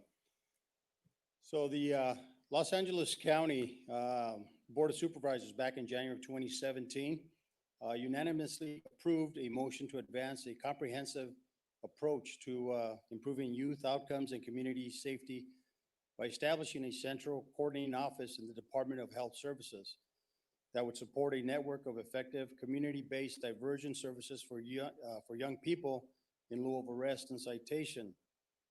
Through partnerships with the local law enforcement agencies in those communities throughout the county.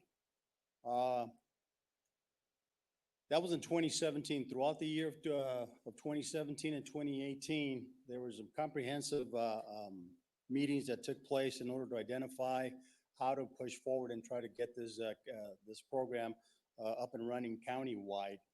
And through that initiative, myself and a few others from our division attended a summit back in 2008, the summer of 2017, where we became aware of a diversion program that the county was trying to get off the ground. Listening to what they imagined to be a countywide diversion program, we offered to be a participant as soon as they were ready to kick off this particular program. So youth diversion and development, known as YDD with the acronym YDD, South service providers that demonstrated the program model and scope of work to divert from justice system, strong experience serving youth and local communities, commitment to a strength-based healing informed care model, and an equitable strategy for youth development. So part of what the YDD did is they selected specific criteria that they wanted service providers who would be interested in being part of the diversion program here. And based on what the criteria that they came up with,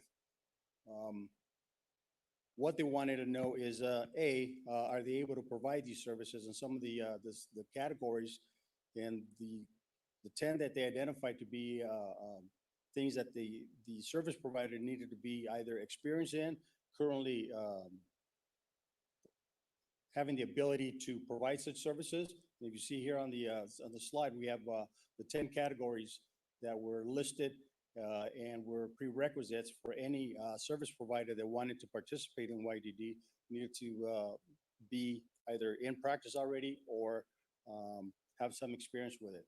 So number one, the trauma responsive physical health, mental health, and substance abuse disorders, academic engagement, employment, vocational and volunteer opportunities, assistance with legal issues, assistance for families, access to temporary housing, food, clothing, and other basic necessities, mentoring and peer support, civic engagement and leadership opportunities, integrated arts education, sports and recreation, restorative and transformative justice partners. So it's pretty much a wraparound service that they want to identify that service provider was capable of providing for our youth. So part of the selective process for the county was that they solicited based on the criteria they were looking for the service provider to have is they made a solicitation, and for the Pasadena area, there was a total of 7 agencies that actually applied to become the service provider. And through the vetting process that the county put them through, ultimately they decided on our local Flint Ridge Center to be our partners in this youth diversion program. When they asked us what was our prerequisite, we wanted to make sure that whoever the service provider was going to be, that it was Pasadena based for purposes of it being home, and it wouldn't present a big challenge for any of our youth that would go through with accessibility to the center or accessibility to the counselors and or the case managers that would be involved with this thing. So PPD was one of 8 agencies that kicked off this pilot program. And I say pilot program because when we kicked off this pilot program in October 2019, this thing is still evolving. This is a non-binding partnership that we have.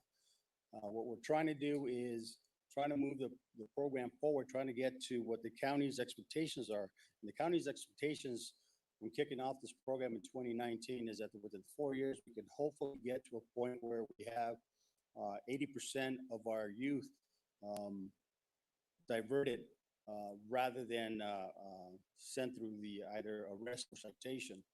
So that's our goal, and that's what's evolving. We continue to meet quarterly for the sake of trying to see how we can improve the program and have dialogue with the county, with our service provider, to ensure that we are moving in the right direction and we're making the right decisions for our youth and trying to divert them away from the being a part of the justice system. Again, as stated earlier, our agreement was set and signed by our chief of police then with the county liaison and Flint Ridge back in October of 2019. As far as funding is concerned, funding is completely handled by the county. The county provides the funding to Flint Ridge Center, who was able to secure our case manager, which is Tyrone Thompson. So that actually created a job for the Flint Ridge Center for us.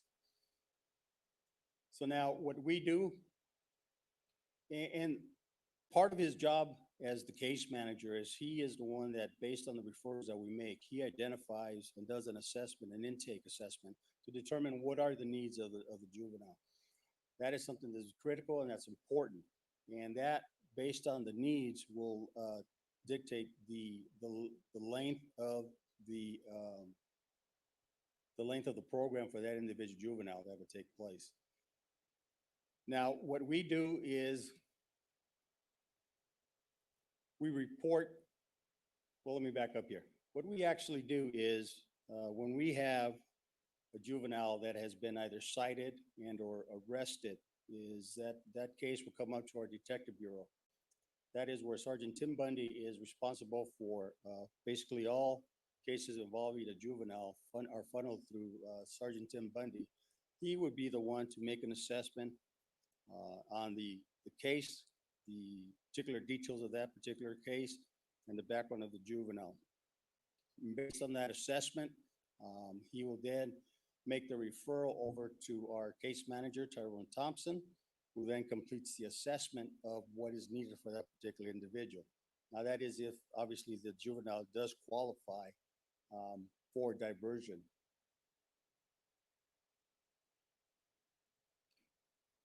So part of what we do with the referrals is after Tim conducts the assessment and determines that they do qualify for diversion, they are sent over to Tyrone, and then Tyrone will then again conduct his assessment.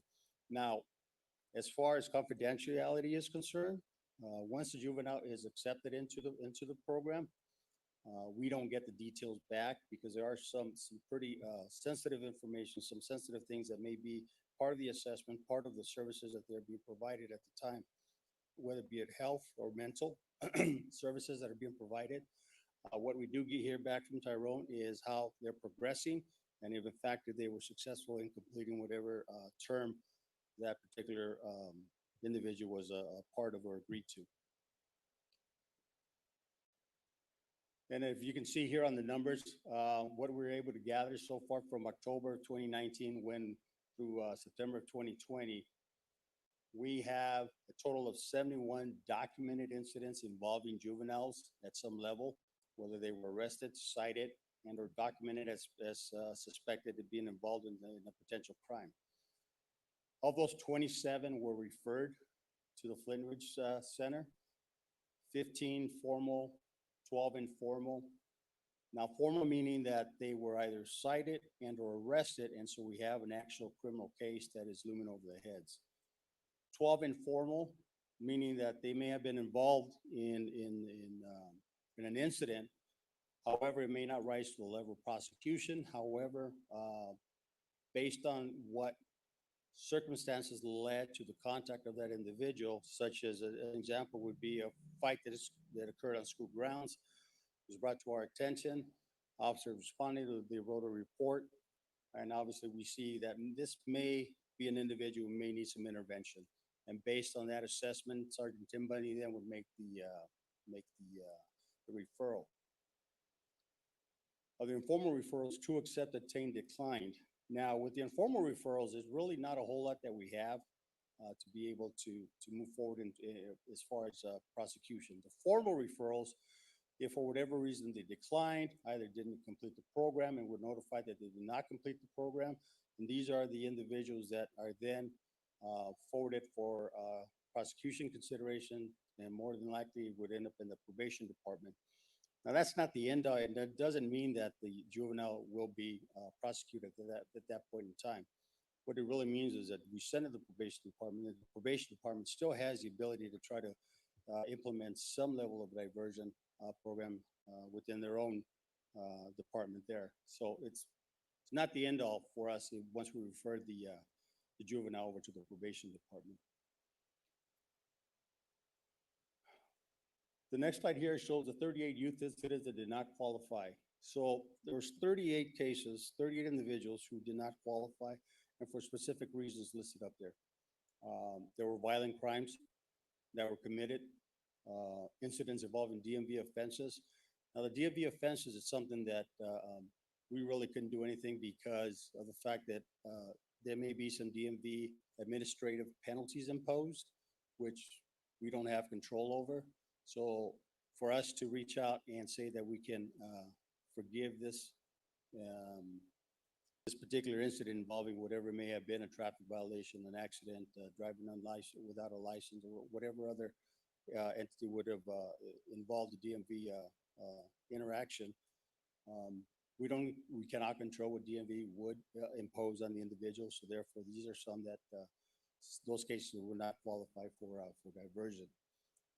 In practical as to venue and transportation, now that one there is unique. We have had some juveniles that come into our city involved in an incident. They get arrested and cited. And because they do not live in the city, it becomes a challenge for them to come out this way. Now, that doesn't preclude us from reaching out to Tyrone. In fact, one of the dialogues that we've had when this unique situation came up is, well, if this particular individual lived in, correct me if I'm wrong, it was Long Beach? It was in Long Beach. So creatively, the dialogue that took place is that we recognize that Long Beach is also participating in a pilot program similar to this, exactly the same thing. Reach out to them and see if the juvenile would be willing to participate in the program out in Long Beach. And if successful, then that individual can come back and they will let us know if they were successful. And then even then we can still do our part in getting rid of that particular incident from their record. So just because they're not a resident does not prohibit us or prevent us from trying to do what we can to divert the individual from getting rid of this particular incident from their record. Confinement at East Lake Juvenile Hall. That is someone that has been arrested. More often than not, that happens to be a violent felony, which typically is what East Lake Juvenile Hall or any juvenile hall at this point in time in this in our current age is what they accept. And or there's some other contributing factors such as the background and or history of the individual. Again, not too familiar with what their diversion program looks like, but they do have the ability through the probation department and even the LA County Juvenile DA's office offer something similar like that. So there's still an ability there to be able to create some or have the individual participate in some level of diversion.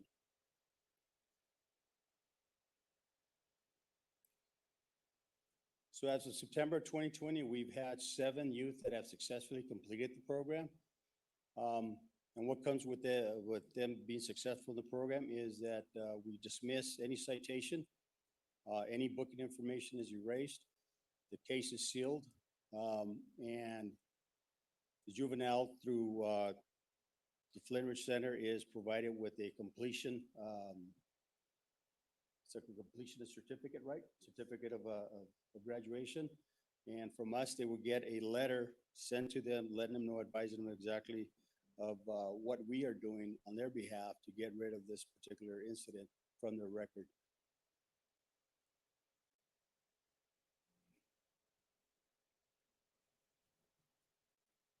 And that is the end of the presentation. Thank you. Thank you very much, Lieutenant. There are questions from my colleagues. Before I entertain questions for my colleagues, I have only really one question for you, Lieutenant. How many years have you been a member, a proud member of the Pasadena Police Department? It's been a short time, Councilman Kennedy. It's been 28 and a half years. All right. Thank you for your service. My colleagues? Hearing none, we'll keep on. I will just be very brief because this is a program that I have been asking the chief to come with, and I want to thank the chief for actually putting this program together. And this program is, I believe that this program will keep young people on a path of trying to get them from not entering into custody and into our jail system here in California. So I'm grateful that there is a program to work on the diversion of that. So thanks, Chief. Thank you, Vice Mayor. Any other colleagues? Hearing none, we'll keep I'm rolling sorry, because of the time. Chair Kennedy, before we proceed, I have public comment to read Oh. aloud. Please, I'm sorry, I apologize. Sure. Prior to reading the public comment, I have like to report the city clerk's office received one letter of correspondence that was distributed to the council, to the committee, and posted online and is made part of the record. I'll proceed to the public comment from Chris Okenhauser. The Gang Reduction Education and Training GREAT program proposed by PPD and PUSD to reduce gang affiliations and enhance youth development is a hastily offered program the public doesn't know much about, but which would commit to us to 5 years.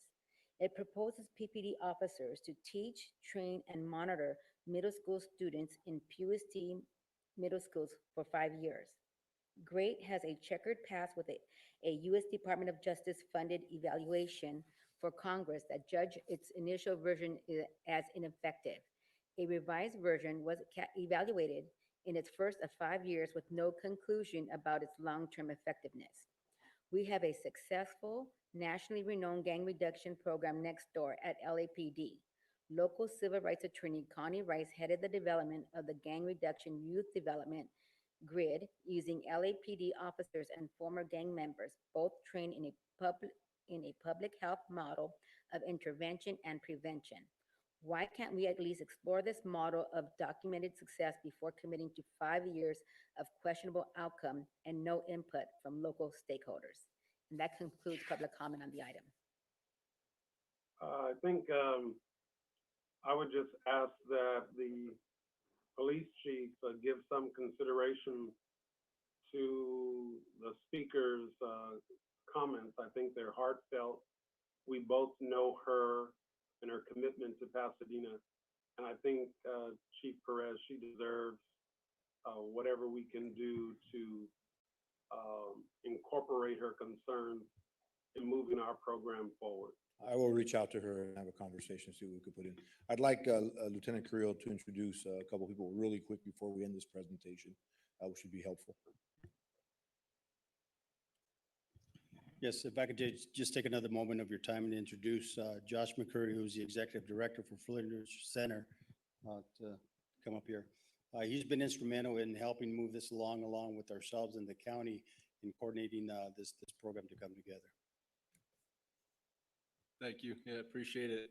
Just want to say that this program has really allowed us to build on our mission, which is, of course, to make Pasadena a safe community for all. It's to ensure that opportunity is accessible to all. We know very much from our work in adult reintegration how difficult it is or can be for individuals once involved in the justice system. So this opportunity to divert youth away from that system before involvement is a great asset, I believe, to our community. It's allowing our youth to build resilience and to enhance their leadership. Thank you. A big air hug to you, Josh. Want to see more great work being done at Flint Ridge. I think all of the city council supports the work, and we want it expanded to make our community better. Thank you. Appreciate it. And one last introduction, if I may, Mr. Kennedy, is Tyrone Thompson, who is our case manager. And if you have 1 minute, you can maybe share a success story of one of our recent graduates.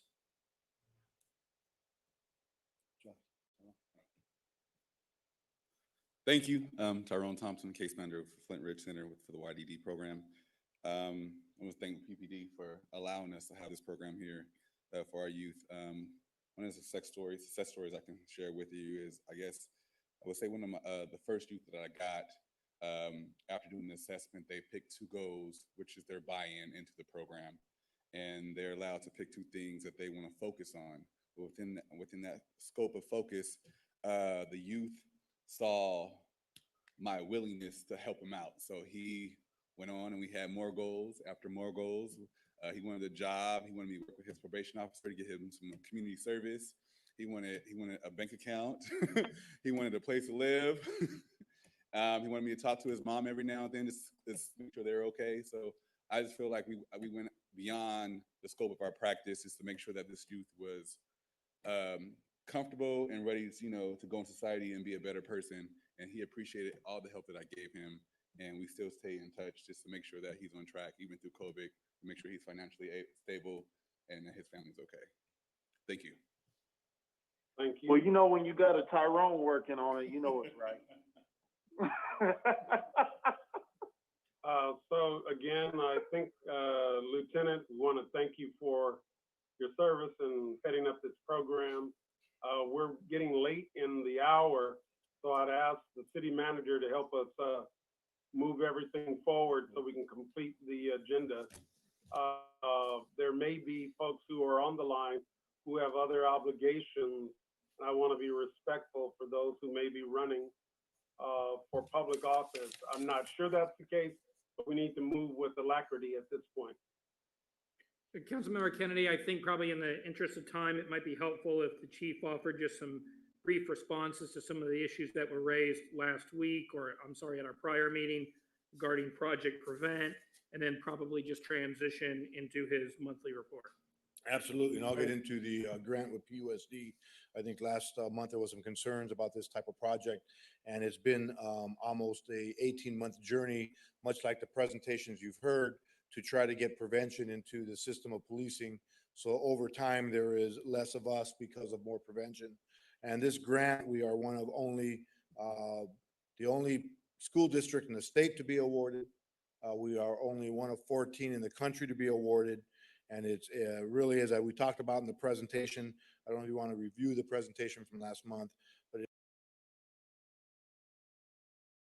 it was really focused on mental health services, trauma outreach, and it's founded by the U.S. Department of Education and really offers us empirical evidence and measurable outcomes for these type of studies.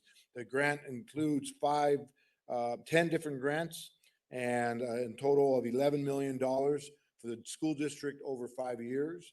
There is the Project Prevent, which includes 4.2 million, and we're including a portion of that to train officers on prevention and non-enforcement and outreach services only. And that is where our effort is at. The gang resistance and education training was great.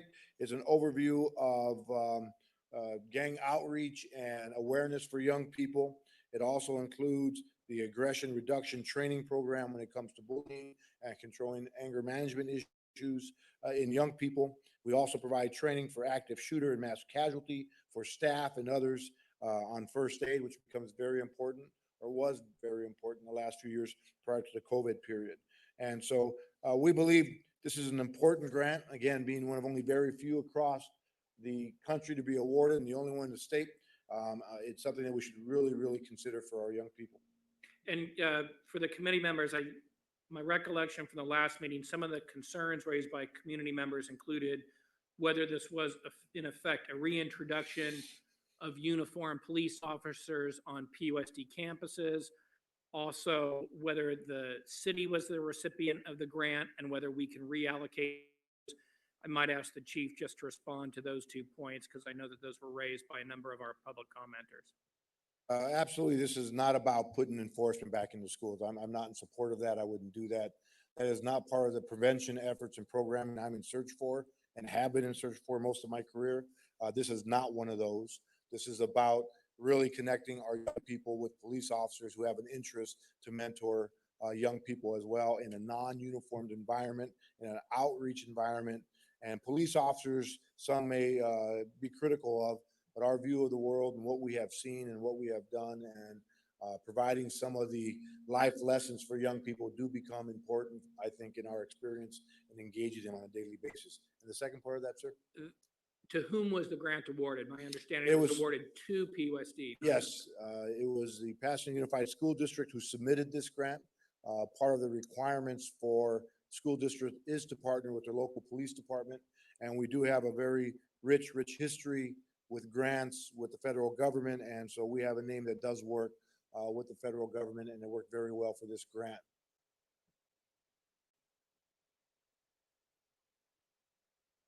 So, Mr. Chair, we're hopeful that those additional bits of information from the chief might the concerns that were raised by some members of the community when last we discussed this. Thank you. Mayor? The question I mean, there was obviously, it seemed at the last meeting that there was confusion on the points that the chief and the manager have just described. Has there been outreach, Mr. Manager, since that confusion emerged at the last meeting to clarify to people that this was not restoring uniformed police officers in an enforcement role back on the PUSD campuses? I mean, are people clear on that now? Have you had those discussions? Well, I have not made contact with any of the public commenters. I believe at the prior meeting I committed that we would bring the matter back, and hopefully those folks are viewing today. It is part of the national view of pulling police out of all schools everywhere. If you notice what's happening with the Los Angeles Unified School District, their school's police department has been cut dramatically. Many of their officers are leaving. The impact has not been felt yet until kids go back to school, and we deal with the daily population of kids inside of our school district. So I think it is more in talking with people. It is the effort to keep the police out of the schools. They don't belong anywhere near it. And that is the basic argument that I think many of our submitters on the comment cards would say that that's accurate. Chief, have you had any dialogue with any of those folks? Have they called you on this subject?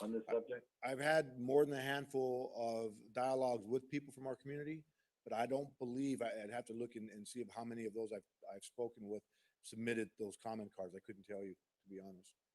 But there's been a lot of conversation. I just think there was a lot of confusion in terms of what this program was about. And, you know, I don't know if those folks are tuned in tonight or not, but it would be simple enough to sort of set the record straight. But okay, thank you. In that vein, I would ask City Manager if you think there'd be value that maybe a joint press release from PUSD and the city of Pasadena to at least have in writing the record set straight. And if possible, if someone wants to pick that up and do a story, fine. But that's one way you may want to consider, because the information is a little bit different from how others have perceived it. Mr. Madison? Just a point of order, are we doing agenda item 5 then, the chief's monthly report? Is that what this falls under? Now, this is item 1, and I think we've concluded it, and now we would expect to do item 5 if there's still time for the committee members. Oh, I see. I'll be quick on the chief's report and touch on important What things. I would like to concentrate on, and I think is of most interest, Chief Perez, is what's happening at La Penn, the shooting, specialized enforcement, and the positive interactions that we're having with the community. And I will get into that. And as I just run through the chief's report, on the first page, people could see some of the best practices, internal reviews that we're doing in the police department. Very important for people to know that we are trying to be better at what we do through these.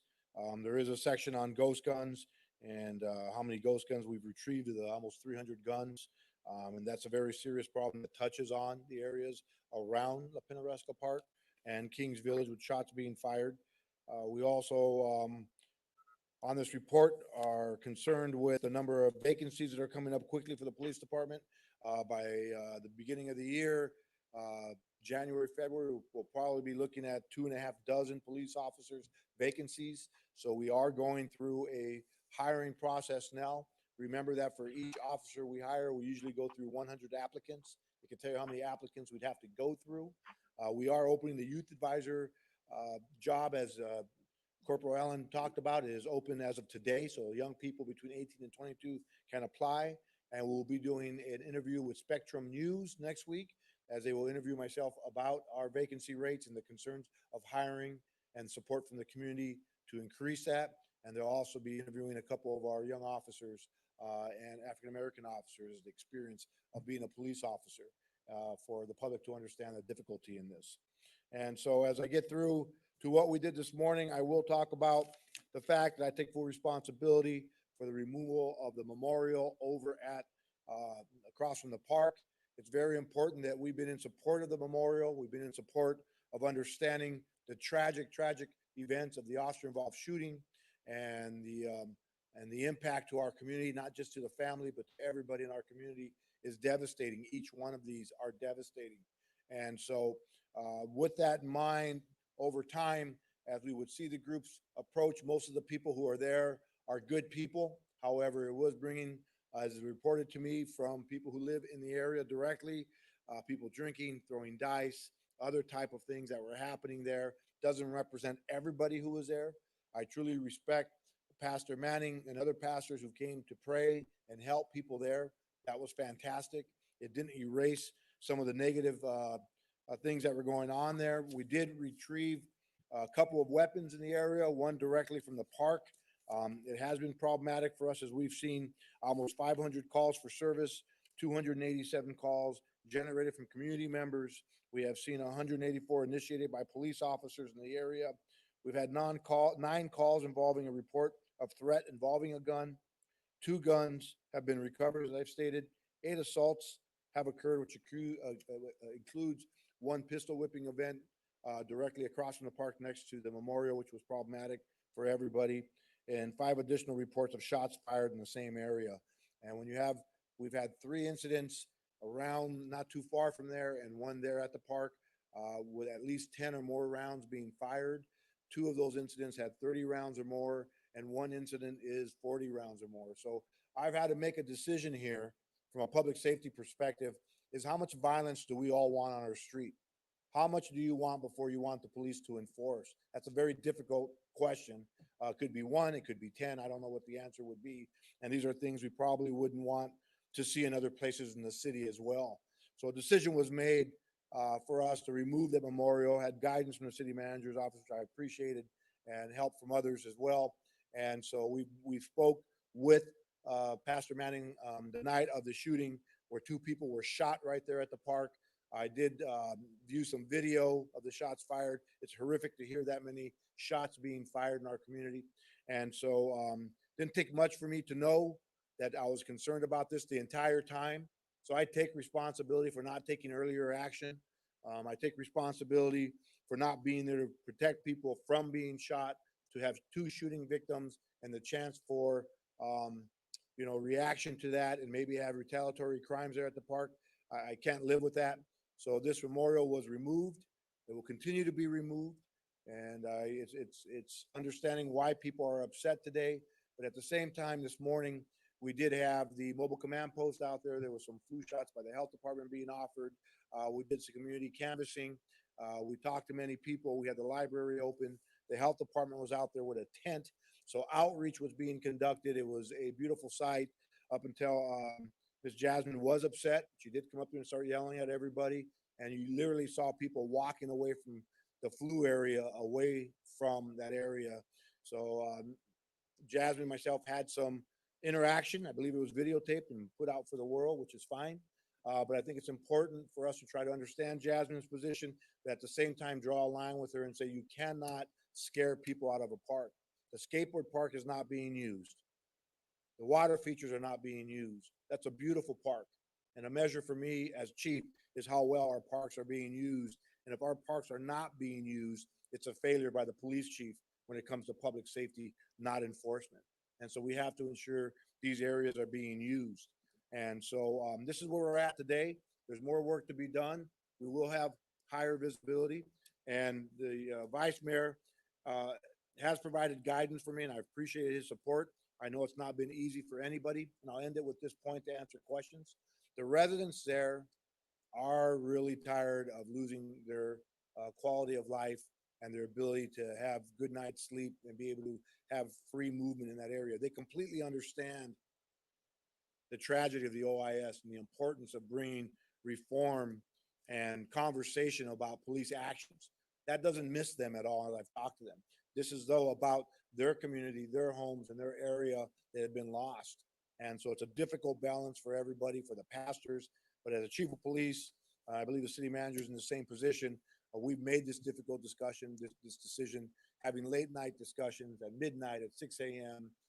This is a long, long travel. I had a feeling we're going to be here after 35 years of policing.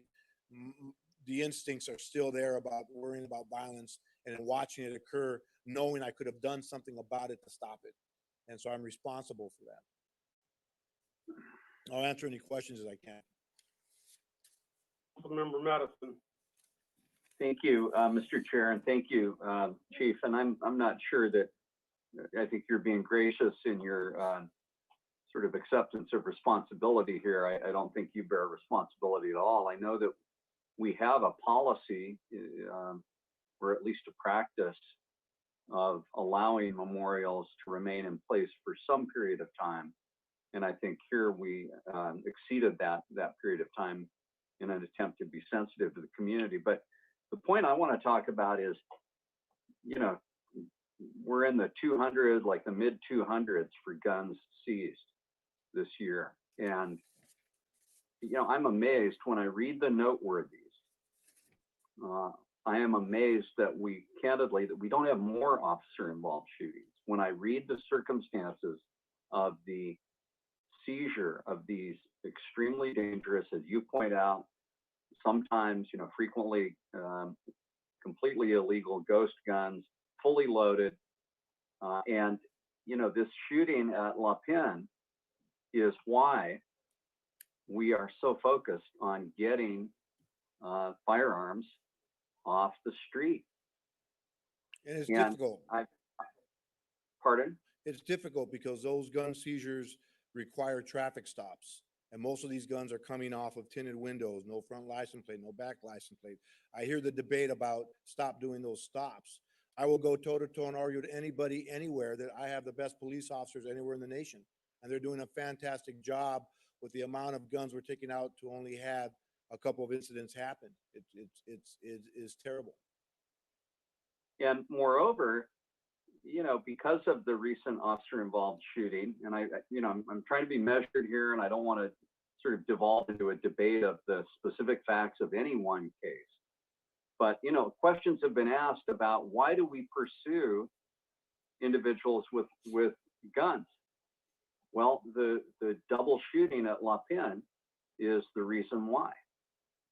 It's absolutely incumbent on our officers to pursue, apprehend, disrupt, and seize those guns and get them off the street. They're not, people that carry guns illegally are not carrying them for good purposes, by and large. They're carrying them to carry out crimes like the ones that you've described tonight. So as long as I have anything at all to say about it, I would hope that, and I recognize the tremendous bravery and the risks that go along with a policy like this, but I think we have to have a policy of pursuing individuals that are illegally carrying firearms. Well, and that's the difficult part. You don't know. We haven't gotten to the Minority Report of Policing, where you could have a precursor and predict crime. The officers do traffic stops for whatever it might be, for a stop sign or a tin of windows or whatever it may be, and those lead to an investigation in which guns are being retrieved. The last one a couple of nights ago was right off somebody's waistband, and we gained cooperation. This is a difficult place to be. I removed the gang unit, got rid of our special enforcement section. Since I've done that, we have seen a doubling of gang violence. If anybody needs any empirical evidence of maybe another mistake I've made, was getting rid of and terminating our gang unit, it's now gone. And the reaction has been a double amount of gang violence in our community. So maybe I failed in that part as well to see this. And our evidence across the country, somebody could point to Pasadena and say that the years of trauma, the challenges of trying to enforce gangs in areas that are not happening in good income areas, they're in poverty areas. And so part of that trauma and taking it away was elimination of the special enforcement section, which in 1985, I was an employee here when we created the Neighborhood Crime Task Force in August 28th of 1985, because we were tired of the gang violence in the community. It was double digits every single year, past 30. And so these are decisions that we've made. And in here, we have eliminated that gang unit only to see it double. And same with shooting victims this year. The amount of shooting victims you saw, the chief's report, has doubled. I'm not saying we need more enforcement. Don't get me there. There's got to be a balance of the prevention, intervention. And at this point, when enforcement gets to this part, we have to take action to try to protect the community. And I hold myself responsible for that. Well, and again, my point is a very discreet one, and that is we should have and continue to have a policy of pursuing individuals who are illegally carrying firearms. And the reason should be plain to any right-thinking person that it's this kind of violence that we're trying to prevent that just occurred at La Pin. So thanks, Mr. Chair, for the time.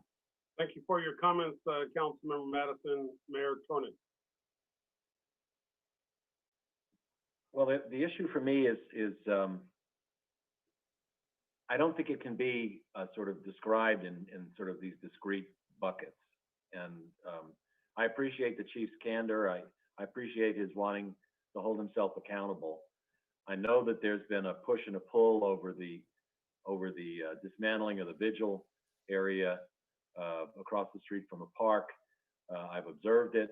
I know what some of the clergy have said and what some community activists have said. And I also have been getting the emails from the residents in the neighborhood who have been asking why we can't give them back their neighborhood.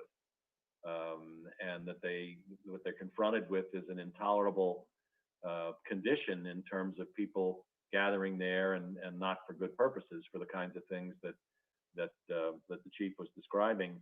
I had a very moving message, which I forwarded to the chief, from a young mother who was fearful about her 1-year-old baby when her car was struck by one of the bullets from one of those, from that shooting incident, that double shooting incident the other night. And so this is an imperfect resolution. I'm sympathetic to the idea of people wanting to hold the city and everyone accountable to make sure that there's appropriate justice and investigation with regard to the McLean shooting. but we can have a situation where it becomes a kind of a magnet for inappropriate behavior that doesn't allow people in the neighborhood to enjoy a quality of life that they deserve. And I have confidence in the chief and the manager in terms of being sensitive to all those points of view and acting appropriately. I think Councilmember Madison is right. I think there's been sort of an informal policy that these vigils can remain in place for up to 2 weeks, and then they're removed. And in this instance, because of the intensity of feelings on the subject, it was allowed to shouldn't hold himself responsible, for consequences of that. I mean, that's a sort of a collective judgment, and I think that the judgment to move on it now is appropriate and correct. And I think that the prevalence of guns and the prevalence of the increase in violence during this season seems to be a national condition. It's not unique to Pasadena, but we've got to deal with it in the Pasadena